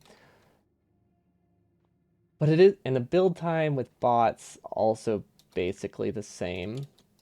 So what other differences are there? So this is 61 and 42. This one is 48 and 4. So this does use a lot less power. A lot less power poles. That's actually pretty big in terms of steel saving. I do like that. And I think that's because this uses different logic at top. So instead of having a circuit on every single lane, it combines some of the circuitry between the 3 lanes by like stopping this one entirely until this one backs up.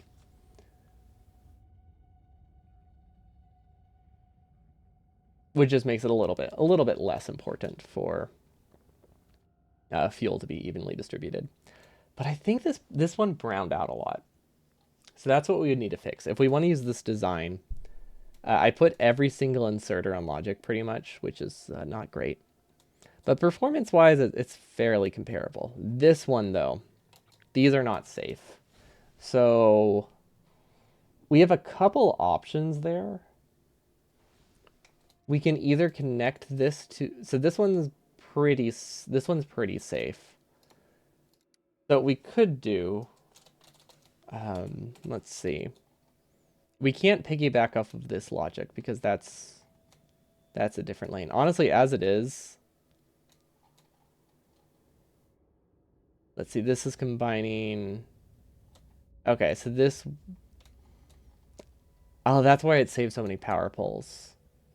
Because it combines 2 lanes into one for start time. You know, I could probably do that in my old design. I don't know if I want to. But it is an option. That seems really complicated to have to redo. But I'm assuming in terms of powering things, this does nothing. Yeah, these do absolutely nothing. These are literally just circuits. So if we can combine lanes, we can run everything on just the green. So that would basically be, we combine this lane and this lane. We turn every inserter to only run if fuel is greater than like 6. Night, Arturs. Thanks for your help with the train. Have a good night. But yeah. Ooh, need to wake up early. Oh yeah, right. It's probably like 9 p.m. or something like that.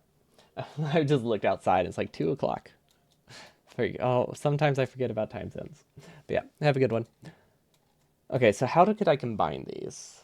So it wouldn't be that complicated. Basically, I would just split this network so everything on this half will read from these 2 belts, and this belt has to be greater than 7 between the 2 of them, rather than greater than 3 between the 1 of them. That would work. That would work pretty well. So that saves pretty much all the big electric poles. Actually, it saves every big electric pole, I think. Which, actually, if it saves every big electric pole... I'm trying to think of how I can have bots build this. Because I want to be able to run through it easily and place roboports, radars, and radars with minimal player intervention. So right now, if I were to run through it, the roboports are currently powered by the substations. I can add extra power poles to power them. But I could just be selective about which substations I place. I guess I don't have to be lazy. You know what? That's not a problem. It would be nice to not have to bring substations on our player. It is really nice, though. How many entities would it add? There are 9 roboports. It would add up to 9 entities. Yeah, I can't justify not doing that. That's so straightforward. So if we just add 9... If we just add 9 of these to every single one, we're good. Like, that is all we have to do.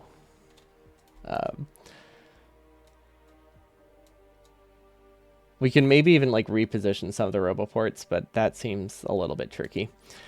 But yeah, if we add 9, it makes it that we then place probably about 29 roboports by hand, 6 radars. Actually, we really just need the 1 radar. And then, like, probably about 20 big electric poles. And that will power all the roboports.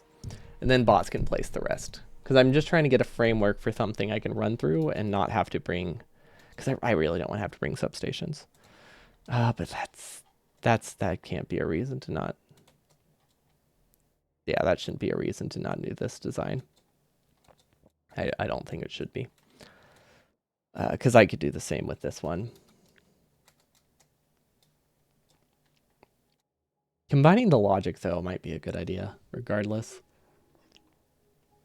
I'm trying to think how messy that would be, though. So this currently attached to that. So this would go over there.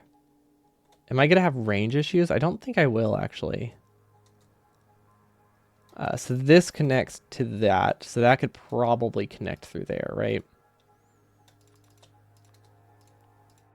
Yeah, okay. Aren't ghost poles wire funny and not actually... Wait. Aren't ghost pole wires funny sometimes and not actually connecting to a pole that's powered?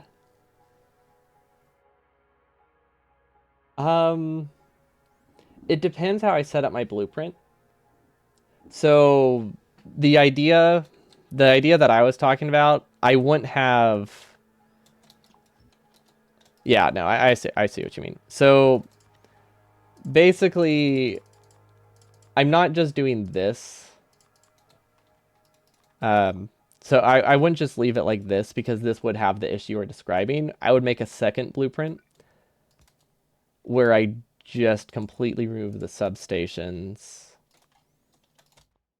And then there's not going to be any weird connections here because this is the whole blueprint. So yeah, that's the fix for it. We won't have that issue because it's not like I'm going to be leaving a ghost substation. There just won't be ghost substations at all. And then the next blueprint, when I place it over that, we'll have the remaining connections for the outpost, which currently we don't have an alignment point, but there will be one. But yeah, the idea is to scrap it down to the bare minimum, so that way I can just run through, let my bots auto-place things, and we're good. Because I do need to get a few things... I do want to get a few things down before I summon bots.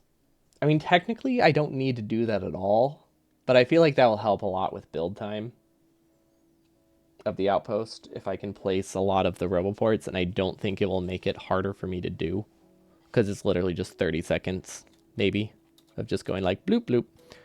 But I can also skip it entirely. Technically, I can skip it entirely. But I think it will be nice to get all the roboports down before bots build half of the base. So that way they can actually charge. But yeah, we can do that with either one. I think one thing that will matter a lot is what kind of... What will the base... What do the patches look like?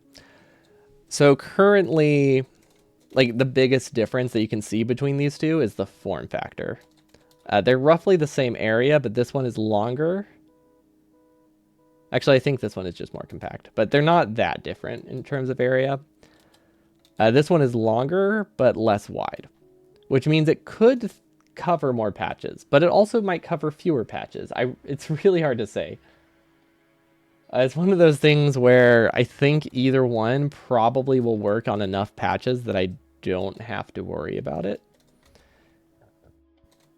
Because, like, let's say I use this patch, right? This would go here. Actually, I probably could not use this patch. Oh, it could go like this way though. And then I'll have let's see, how can I do this? We'll just do this. Even though it's blasphemy. Because we don't actually have access to these, but we're just gonna do that. Okay, so I would have access to both of those. They both attach to the right. Then what next patch could I use? I could also still use this patch. And I could use this one and this one, theoretically. Still not blocking. Okay, so that seems all right. With the other design, though, could I do that? Could I do that?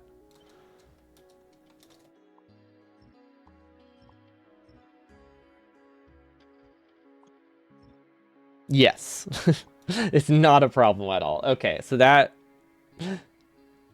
I don't think that is a concern. I really thought it might be. Let's try to find like really stupidly close patches. You know what? Maybe I shouldn't worry about it. I feel like I'm trying to like force edge cases on it that I don't need to worry about. Honestly, that could even go there, I think. I think this is the kind of situation where I might be able to be a little bit more lenient if I were to use the thinner design. But honestly, is that my only advantage? I think if that's the only advantage, I don't need to worry about it.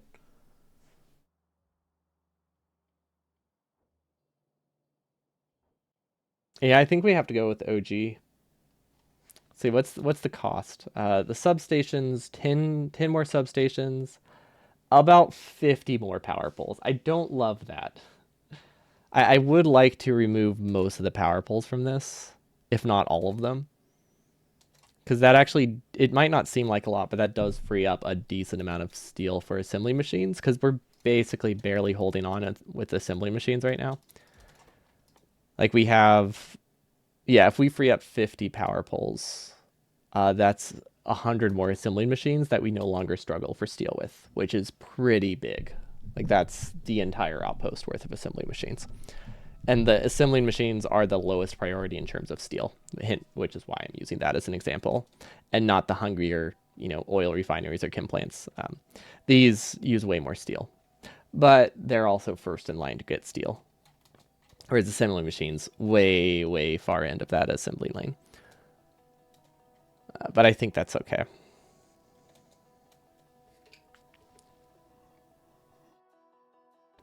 Okay.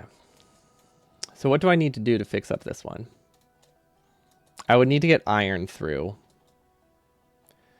which requires me to make the outpost a little bit longer. Is there an easy way I can split it here, though? Let's see. That can be moved down. This can be moved down. Okay, so I could split it at the halfway point. Iron could be supplemented here. It looks like it's a half lane of iron here, here, and here. So if I do one red belt... Wait, how many is this? Five half lanes of iron? 5 half lanes of iron? That's a weird number, right? Oh no, it's because we have 1 half lane, 5 half lanes, 5 half lanes. Okay, that does add up. It's just a very weird split. Very weird. So let's say we bring a red underground down here. Halfway point is here. That increases the cost by 20 undergrounds. And then this one we can probably keep as a yellow belt. So that adds 50 entities. Then we start going through the middle. And then if we just make them one tile farther apart, I think we can, that makes it really easy to just weave this right through the middle. And then we can branch off. Ugh, we do need to shift this. That's not a mod, right? Is that a mod? Is there a way to nudge stuff to the left? I don't think there is. I think that's an expansion feature. I don't think that's something you can actually do yet. There might be a mod for that, but it might break with the mod that I'm currently using. I guess for the staged outposts, I guess for the stage planning, it can have a conflict because we always produce our outposts on a separate file. So maybe it's okay. This no longer powers. Oh gosh, never mind. We can't nudge that. Okay. So iron could cut through.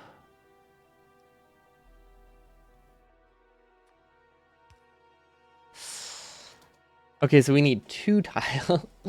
I'm looking at this now, and it looks like we would need to add 2 tiles in the center to make this work, which is not a huge problem. But 2 tiles in the center, so that way you can actually pass an underground through. Oh wait, can this still power things?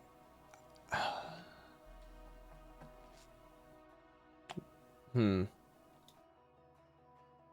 can't power. We need more substations. If we want that to work, we need more substations. Because we can't split this by 2 tiles without having things be unpowered, right? Actually, wait. No. No, vertically it should be okay, because these are still powered by the bottom. So this can move down up to 4 tiles. Okay. That's looking all right. So this would go here. It would probably just go straight through because it's now shifted. And then we would branch off with a splitter. Ooh, this is not side balanced at all. Ooh, that's tricky. Wait, I can do that. Never mind. That forces it to be side balanced. Okay. And then it would continue through. We would do the same thing here.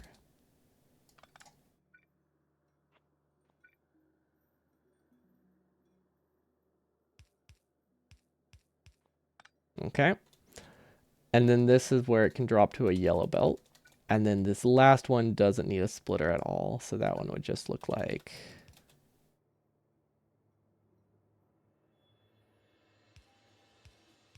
that. Okay. So that realistically, let's add 2 undergrounds. I'm just trying to get an entity count estimate right now. Okay, so this adds a total of 50 entities, maybe for cutting through, another 20 on the sides. So that adds 100 entities. So that brings their entity count much, much closer together. This does pack in trains better though, which is nice. It's also cheaper.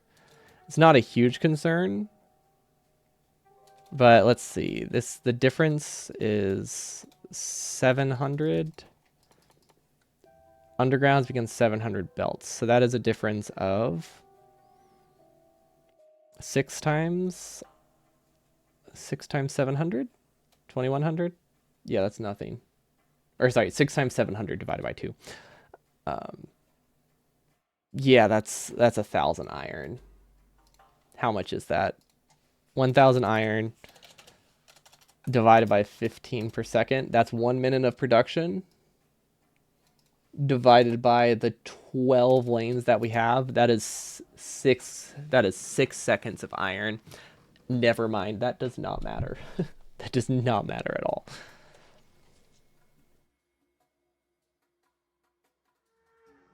Is there anything I can do about this that isn't logic friendly? Or sorry, is there anything I can do here that doesn't use logic? Can I... Is that something I can do? I think that would be bad for I think this would be bad for performance, right? Basically, if this is moving, this gets disabled, but I don't think you can have if it's moving. You can disable if the contents are being read, but you can't disable if it's functional, if it's active. Because I would want this, because if this is moving, it's going to take a while before this... That's not going to do anything. No, that logic doesn't do anything. I want it to be like, if this inserter is trying to grab something, this one stops. But there's no trying to grab circuit logic. There's just has grabbed. And has grabbed means this is going to stop anyway. So it's not gonna make a difference. What I could do is I could disable the inserter that grabbed the fuel. And then it doesn't move that fuel until this one moves its own fuel. That wouldn't work. No, that would be bad. That's a terrible option.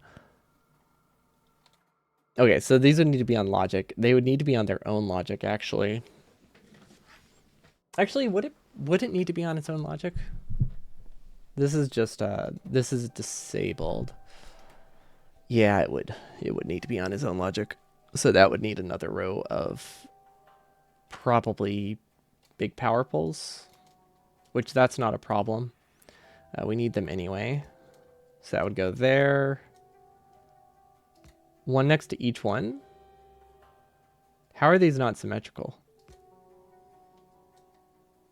Yeah, okay, that works. If we just put one next to each one, I think we're okay. So this one needs 6. So this, oh, wait a minute. This isn't just an edge case. This is every single inserter gets on logic now. That might be a bit bad.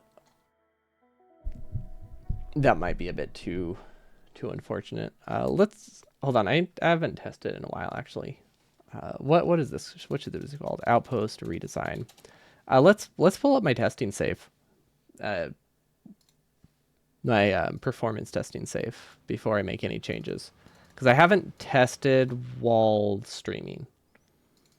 I also haven't tested the full outpost, so it's not a perfect representation, because a pretty significant chunk of our performance is taken up by, yeah, a very significant chunk of our performance is actually taken up by the miners, which we don't have in this testing save. But let's see, while streaming, oh, that's actually not that bad. So I only take like a 5% loss while streaming and recording. That's totally fine, actually. That's not bad. I mean, we haven't maxed out the CPU yet, so if we were to copy this, it might change things a little bit. But yeah, right now this is running, that's 186 times 60, so this is about 12 million. So right now we're running about 12 million green chips per hour. We have enough headroom to get up to about 20 million. However, that's ignoring actual bases, which very, very significant. Very significant loss, I think. I like how I say I think. Like, I don't know for sure that having miners is going to basically have my UPS. Basically half. Well, I don't think half my... It might be half. Let's not go fast. And let's clone the bottom layer. So I'm at 30 right now and my UPS. So I said I had 50% headroom, so we need...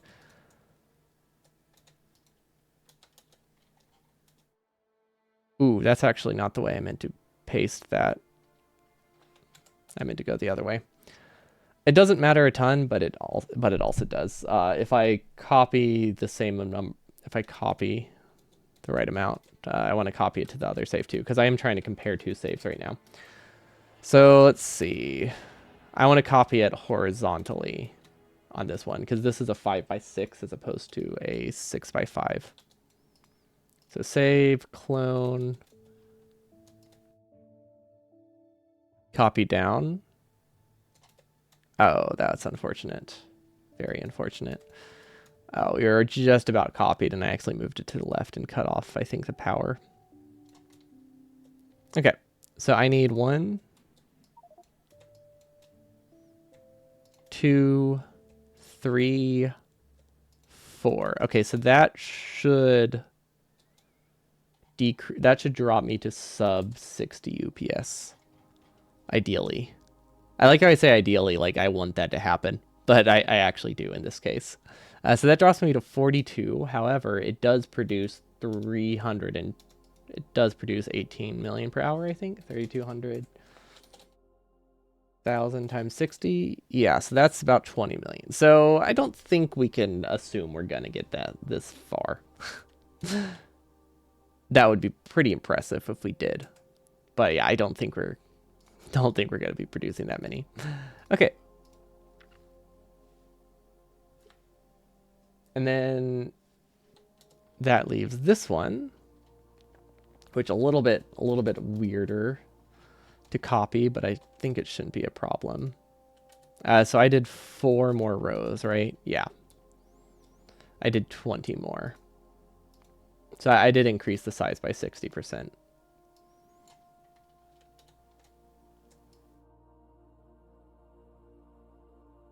I have it snapped to chunks, so that makes it a lot easier to copy these cleanly. I didn't used to do that.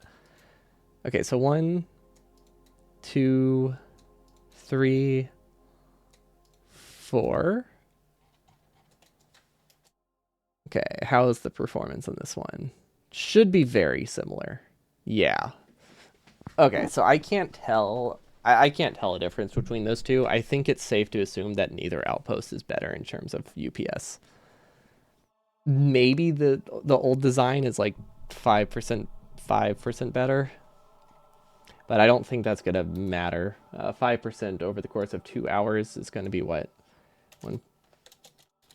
point oh 0.05, like 10 minutes maybe? 5 to 10 minutes, somewhere in that range. I wish there was an easy... I wish one of them was just, like, significantly better than the other. Because the more I look at it, the more I realize it does... I don't think it matters. I don't think it matters at all which outpost I go with. Well, okay, it does matter. One of them I have to fix. The other one I don't. That is something to consider. I think it's just a bit of a sunk cost fallacy thing at this point. I think this one is really cool. And I want to put more time into it to make it work, but at the same time, I don't think it helps.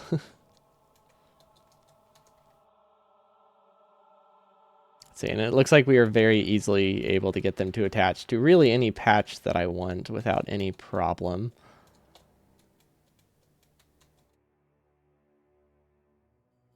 That looks like it would have enough iron. Although that patch doesn't have copper in the right direction, so I don't think it would be worth using. So I could probably use either one of these, actually. Probably would use this one. I also, right now I'm doing trying to get an estimate for how many undergrounds I need. So one of them uses 3 sets, and the other one uses 2.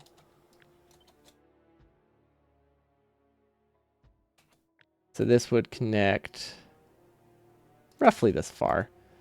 Okay, how many is that? So 300. So if we just give about 300 extra undergrounds to each outpost, we're probably good. I should probably aim for 400. Or what I could do is if I connect these two, I think it will help average out. So if we just kind of give extra undergrounds from one outpost and send it to the other, we'll be fine. We could also design a small little direct fed underground base, like here, that takes priority over everything. That could produce all of the undergrounds we need. However, that seems very hard to do with burner inserters because we need to get fuel and we need like a chain of like 6 assembly machines, which very much not a burner, very much not burner friendly. So yeah, I don't think on patch undergrounds are going to happen. I think we gain very little from it, and it's only going to help in the extreme scenarios where we have to grab a copper patch that is like 400 tiles away for some reason, which does not happen very often with how common the patches are. Like, well, it happens, but it doesn't happen in that many patches that are usable. Like, obviously, this one's pretty far from copper, but it doesn't have a second one, so I would just use this one or this one. And then neither of them are that far. So this would go here, this would go here, and then this one 200. Yeah, so I think we're looking about 300 to 400 on average. I can afford that. I believe I can afford that. I don't actually know. I haven't done a test in a while. But I'm pretty sure, let's see, entity count. I'm pretty sure that we accounted for needing about 300 was my guess. I sure hope so. Okay, so these are unsafe. These ones less unsafe.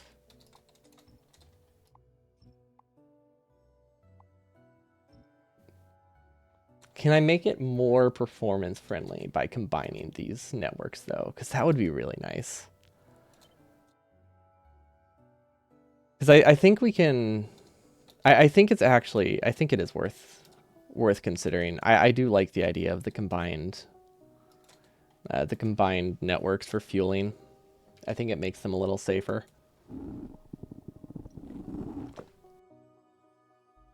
And then I don't think this is going to be a problem. I don't think we need to do the stop this if it's not running thing.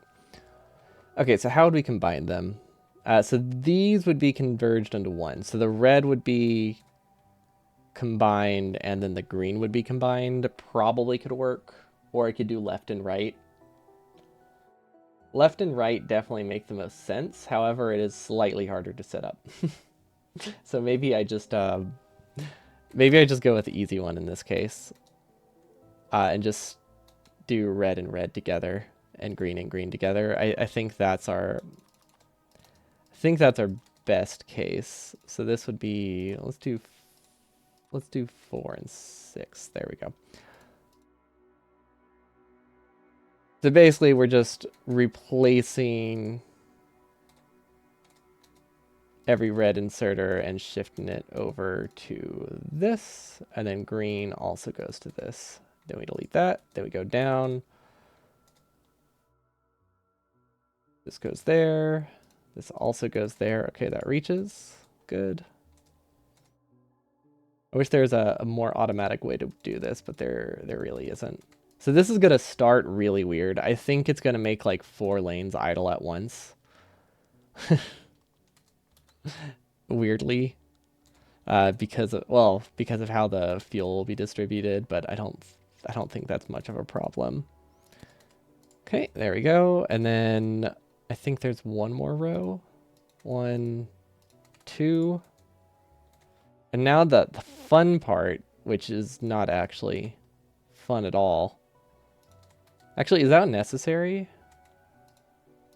Yes, it unfortunately is barely necessary, but it is necessary. Okay. Actually, wait. This didn't used to be connected to anything. That was just a wasted substation. Okay. So the idea is the same for these. We follow it up. And now we need to change all of these to greater than 6. Or actually, let's do 7. No, 6 is fine. 6 is okay. Okay, so this is going to be very annoying to do, isn't it? Okay, 1, 2. Okay, this has 4 connected to it, right? No, it does not. It only has 2. Okay, this one has 2. I think they all have 2 connected to them now, actually. No, never mind. Immediately proven wrong. Is there any way to see which inserters it's connected to easily? Probably not, right? Nah, there's probably not. Just like an easy button. Now you can highlight the inserter and see which power line it connects to. But I don't want that direction. I want to go the other way. I just want to highlight the inserters. Basically, I want to change any inserter that's on logic. Honestly, there might be a script I can run that can just turn every inserter to the new logic. That might work. Okay.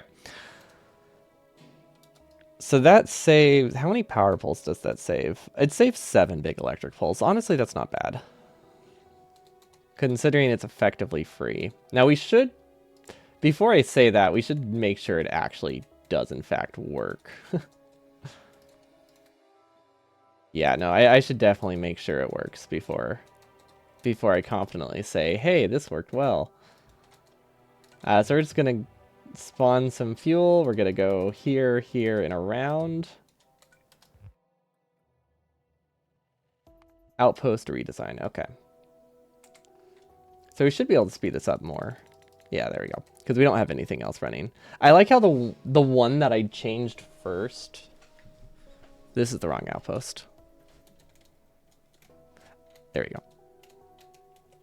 I like how the one that I changed first is the one that activates last.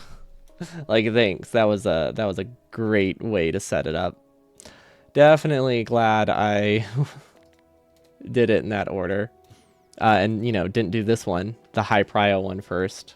It made sense to me to do the one on the edge, but it was not a good idea. Fortunately, with this speed up, the start time is only like 2 minutes. Which is fine. I mean, it's not great, but, you know, it's a start time of about 2 minutes. Or about 20 minutes real time. Oh! I don't know where that's coming from. Oh, gosh. Okay. So yeah, when I was measuring start times, to make sure I didn't miss it, I put a siren on the end that told me the outpost was fully started. Okay, this is when we need to slow it down to make sure that they are in fact deactivated. Okay, and then I think that most of these outposts are symmetrical with each other. And by symmetrical, I mean the exact same. So not at all symmetrical. Literally the wrong word completely. But that's okay. We do that a lot.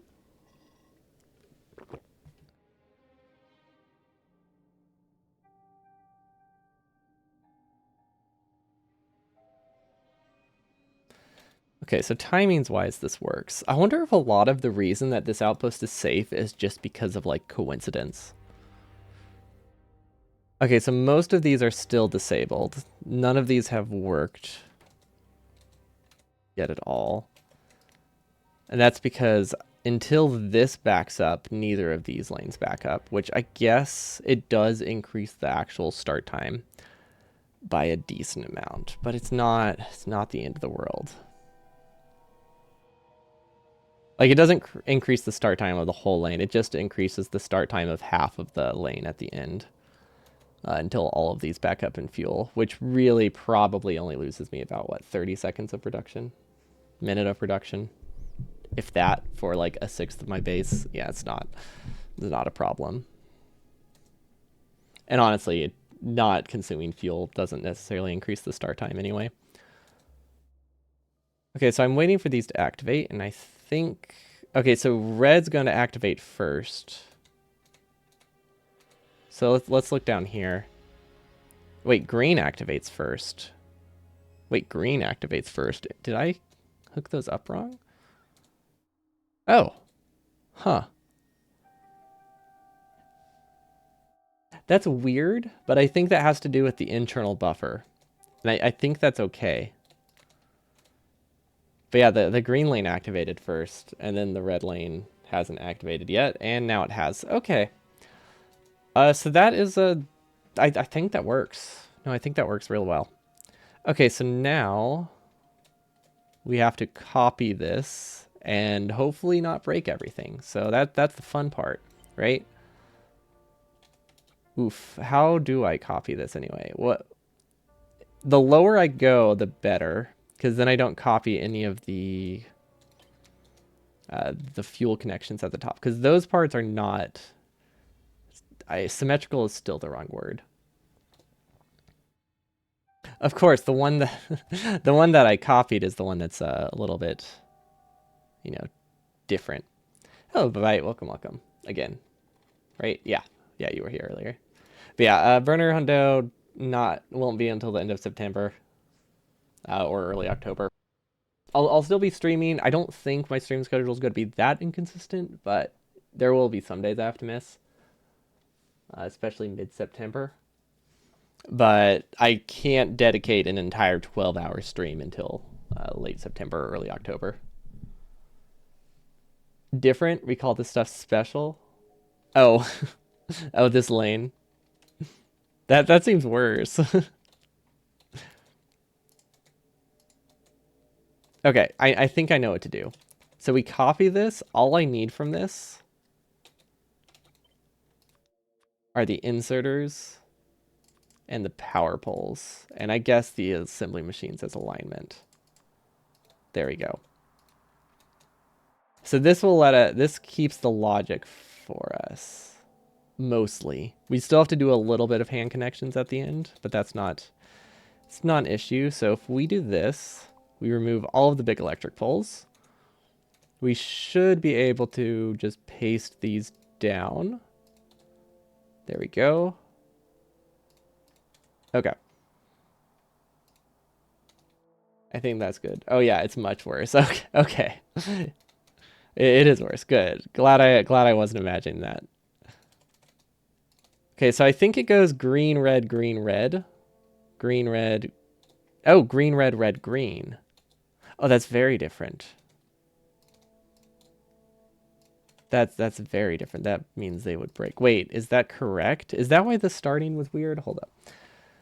Green, red, red, green. Okay, so that one's green. This one's red. This one is red. This one is green. Okay, so I did connect it properly. Good. I was not sure.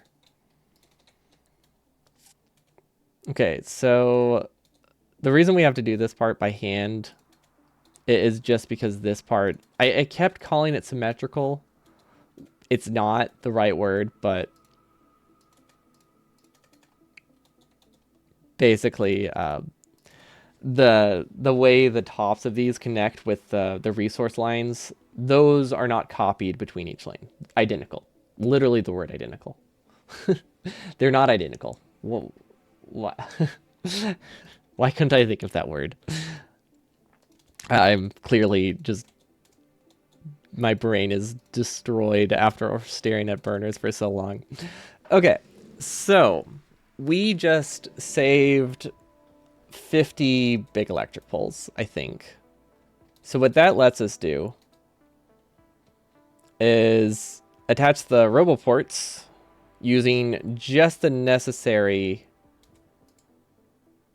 roboport, just the necessary power poles. And we can probably also remove a lot of roboports as well. I think we can get this down to 6.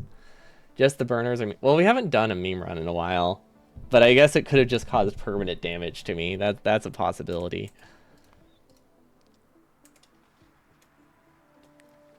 Okay, and there was one cool thing that they did to, I guess, prevent the inserters from browning out. I don't think I necessarily need to do it. Oh, we need a second... Oh, we need a second... we need a redesign of this. We need to make it good for 6 hours. Because the first outpost is going to run for about 5. Hopefully, well, hopefully not, but there is a good chance the first outpost is going to run for 5 for 5 hours, and the outpost can only run for about 3.5. More like 350. With start time, hard to say, but it's about 4 hours. We'll just say 4 hours. But if we can make it 6, we have plenty of time. That's the wrong base. There we go. I almost made changes to the wrong one.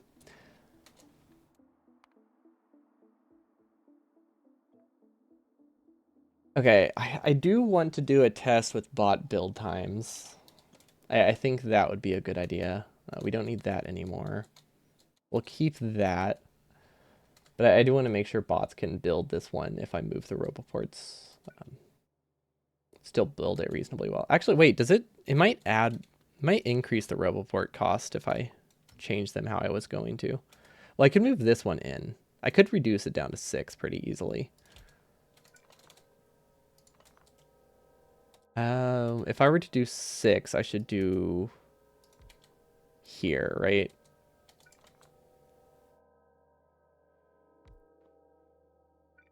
Oh, that's not... That doesn't line up. Wait, is there like an even spacing I can do? Oh wait, I don't think I can change this down to 6, can I? I could change it down to 7. Oh gosh, this is not... I mean, technically that does work. So I can change it down to 6. I shouldn't change it down to 6. Meme runs, will there be one tomorrow? Well, tomorrow's Sunday. But there won't be any stream tomorrow, actually. There should be one Monday. I think I might start Janky 2.0. I need to get the mod list for that. But I think we might do 2.0, except we just kind of fake the quality of life mods. Because there's there's like a compilation of mods that adds a lot of the stuff the expansion is adding. And then also the fake quality improvements. I think that would be fun to do. Because I would also like to make a video and release that for that one, and then release it around the time the expansion comes out. But we'll see. We'll see if I even have time. You kind of forgot what day it is. Blame your cousin. Fair. I second guessed if it was in fact Saturday as well. So I can't judge.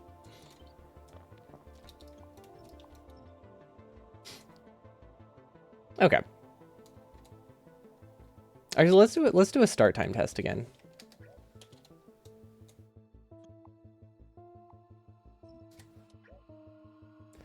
Okay, 25:17. 25:17. Now there's going to be extra start time because there's literally just a longer belt here, but I don't think that's a problem. Okay, so as soon as this runs, actually let's do a speaker. This is going to be annoying.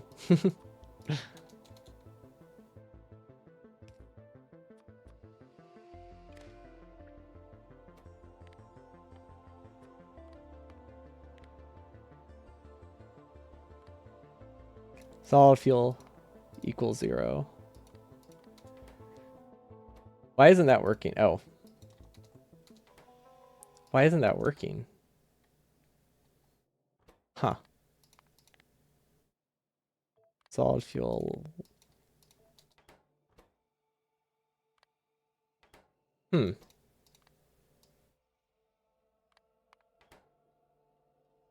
Is that not connected all the way through? Can it? Oh, wait. Because there's no signal, can it even read that solid fuel is 0? Is that the issue?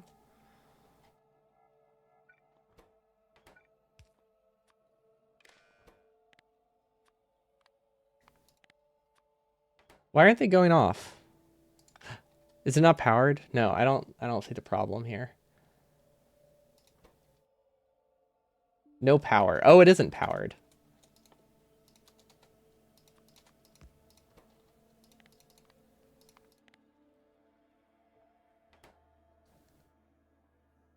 Hmm.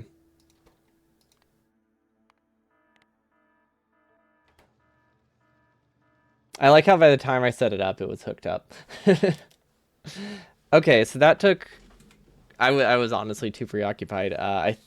It might have just started. I'm not sure.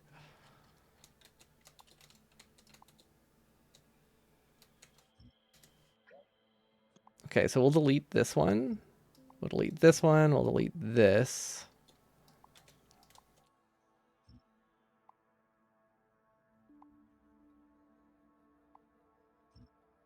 I'm trying to get a start time of just the outpost right now to make sure we're not making the wrong call. Okay, there we go. Okay, so now it's 49:12.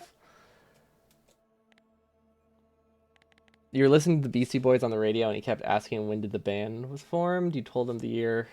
He asked if that's when the song was released. You ought to tell him 4 times that songs can come out years before the band was formed. I mean, that is... I think that is a fair assumption to be confused by that.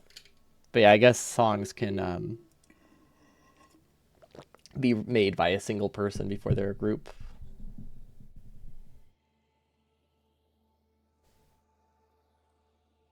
Oh wait, I read that the other way. Yeah, that too.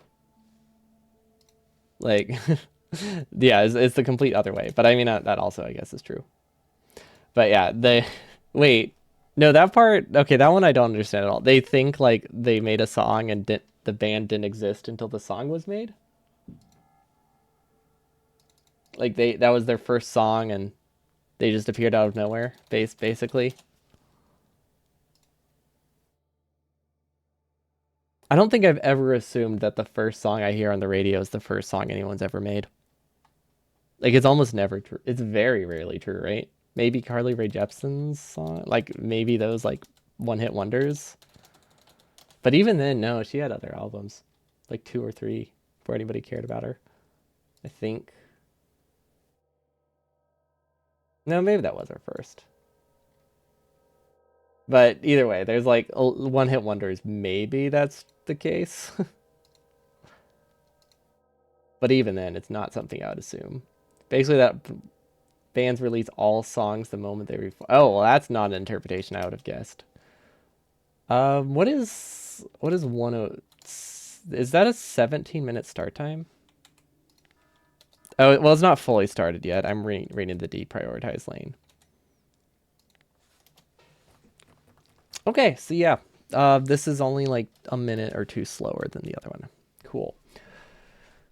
Cool.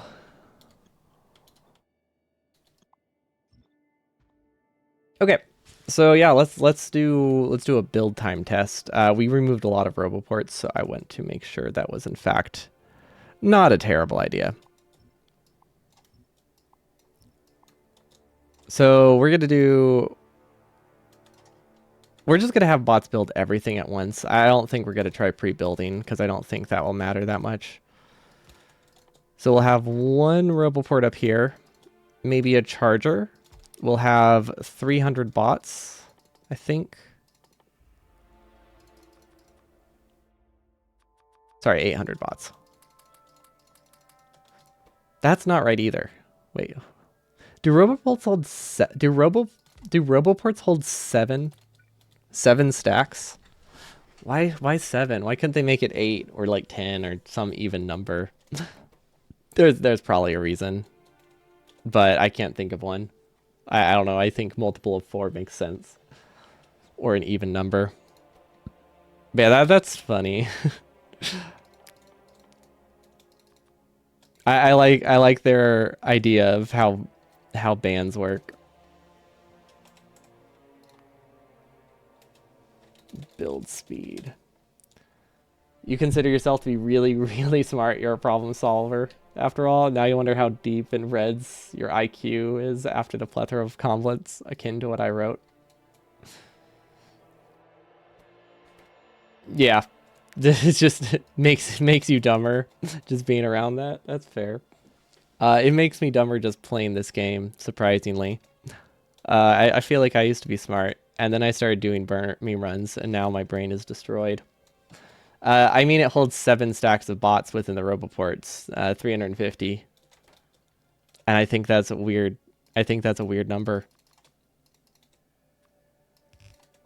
Okay, so we need an infinity filter for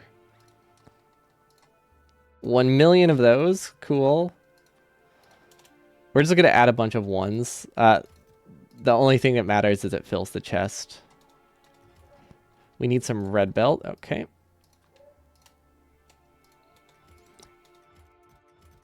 We need some red undergrounds, not a ton. We basically just need one thing for every entity we have. Red splitters. What else? My brain went up in smoke. Exactly.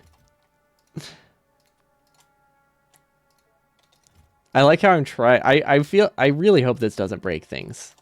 That's all I gotta say. Inserters. I don't remember if we got inserters. We did. Okay, we're missing furnaces. But yeah, if this isn't enough entities, I feel like something else must be wrong. What else? Assembly machines.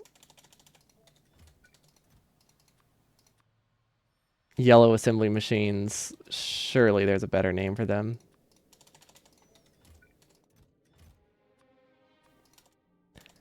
Okay, I think I got everything. Roboports and radar. Right, roboports. Although realistically, roboports will already be built. I'm trying to get like an extreme what if scenario. Like what if I just skip this entirely? Because as long as the base can build in like 5 minutes, I think I'm content.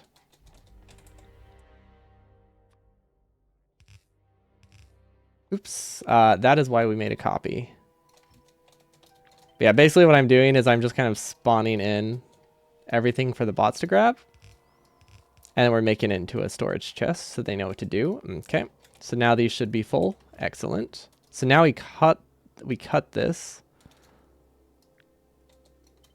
We put on instant blueprint building. We remove that, make it just a blueprint.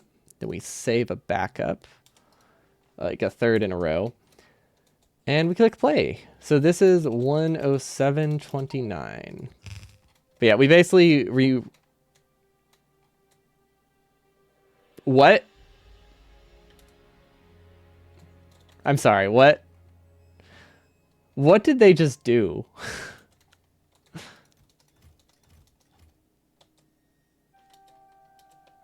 Where did they go?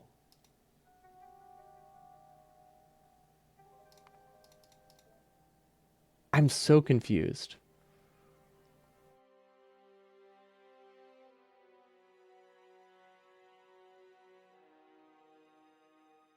What? Why did they fly so far away?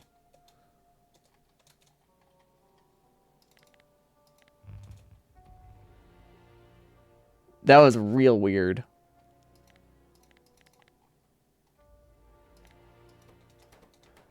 What's the issue?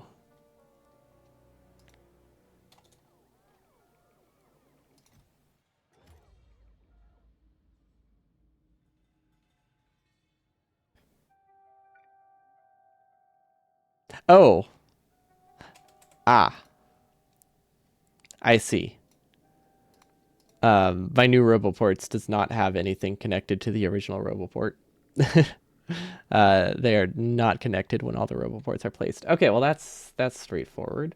Oh, I'm dropping a lot of frames. Oh, it's back.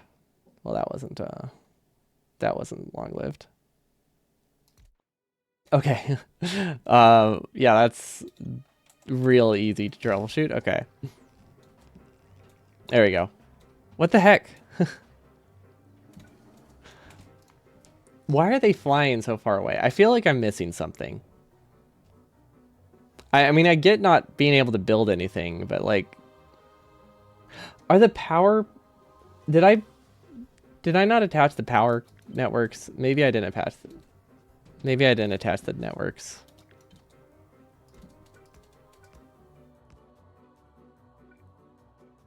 It's a skill issue.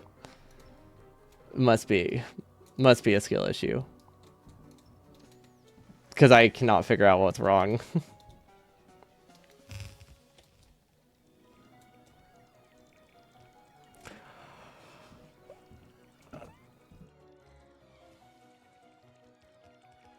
Oof. I think the build time of this is going to be insanely high.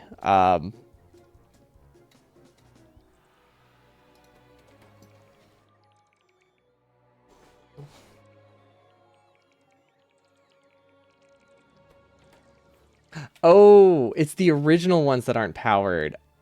Oh, okay. I thought I put a substation next to them.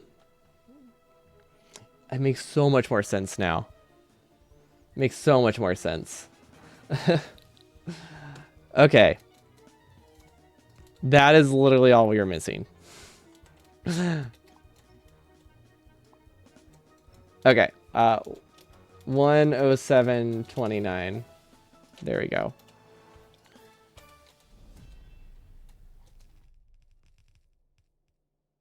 Well, and this one. Okay, so I don't think my new RoboPort pattern works.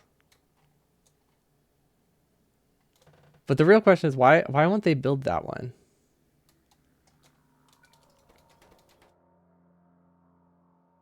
Huh. Is it like a weird... I feel like I'm missing something, but I don't know what. Is this one also not powered? Oh, the lanes are... Oh, wait, hold up. Oh, that's what it is. Okay. Okay, third time's the charm.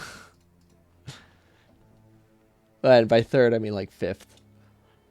Yeah, and that's why we're doing this test, because it's highlighting things like, oh, you forgot to build a RoboPort. You know, very, very important things. Very important things like forgetting power and all that good stuff. Completely forgetting the connecting RoboPort. Okay, so with how this will work, these robots are going to be built ahead of time. That's the ideal, at least. Let's see if that actually pans out, but the idea behind it is definitely to have the roboports built early. So let's actually test it like that, because the roboports should be built early. I guess I could always forget, but you know, let's get a realistic scenario. And then this would connect. Okay. Build speed 2. Third time is a charm. Before that, we're just tests. Yeah, we're testing. We're testing to see if we need a test. You know, that's a thing. Okay, so the power poles do not connect.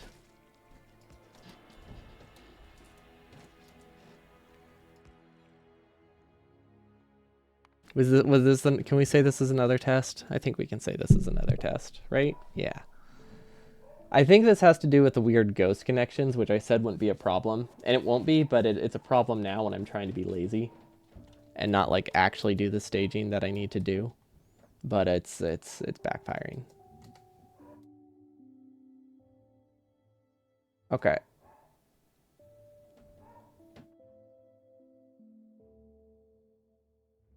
So that's not connected. I think that is. I think that one's connected now. Okay, so I'm definitely wasting some power poles here, but I just want to make sure they're connected. Honestly, the easiest way to do this would have just been to give them like infinite power. Okay, now are they powered?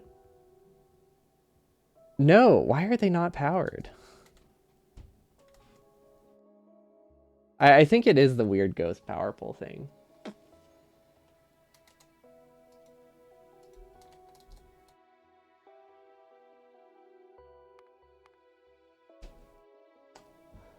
This is what I get for trying to be lazy, I guess. Okay. Wow, this maybe I cut too many roboports. Like maybe I shouldn't have cut it that close. In terms of roboport count, I don't know.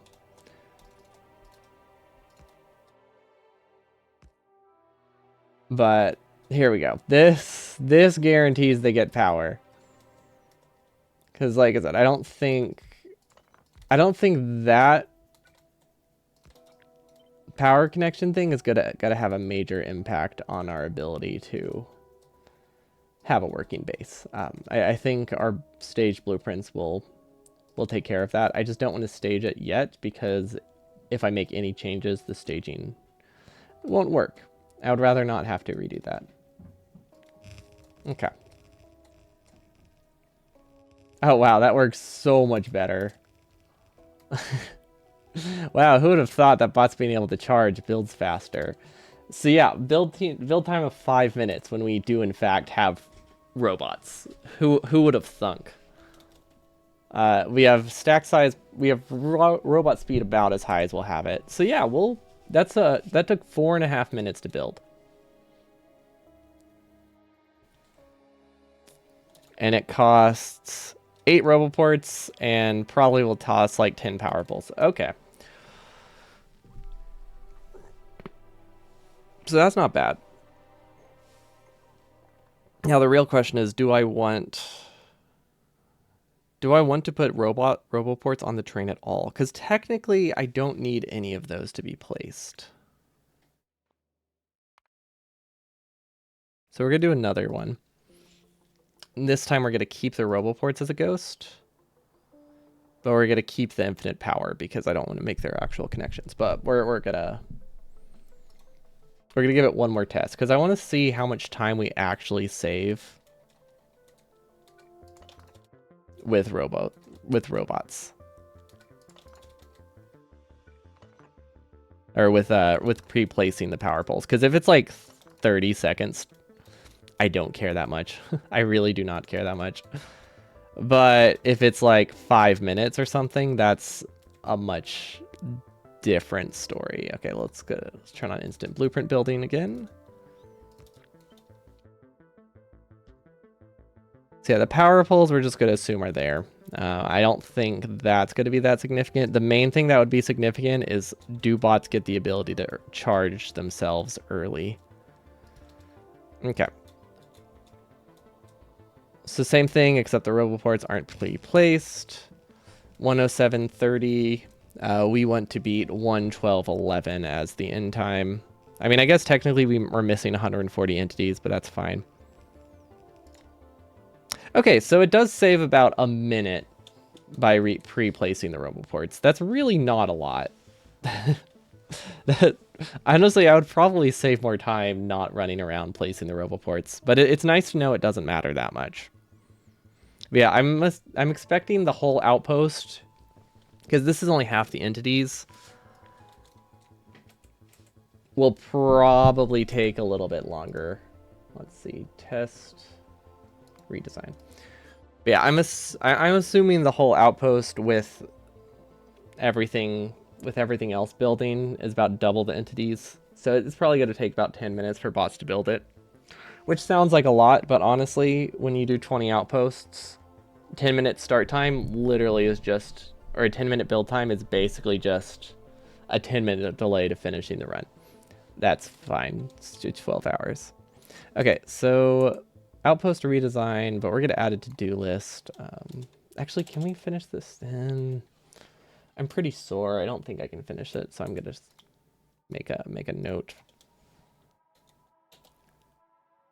Power the roboports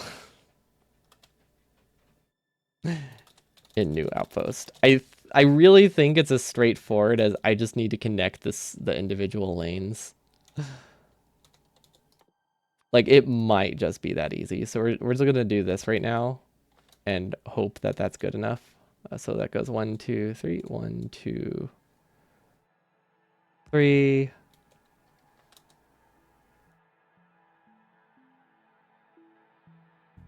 One. Okay, technically those are connected. Although the connection points are very few and far between. So I think start time is going to be a little bit high there. So I want them all to connect to the top. I want a solid layer of connections up top. Really, those don't connect, or they just don't show up on the map? Okay, that looks a lot better. So that way they power themselves vertically. Because before, the issue is we had the power going like here, and then it connected through, and then here, but it could never get down here because it never completed the circle. Which makes sense. But yeah, we might still be missing that, but I think outpost redesign final should be good. So that's it for me today. No stream tomorrow, but we'll be back with Janky 2.0 on Monday, ideally. But hope you all have a wonderful evening, and I'll see you all next time. Peace.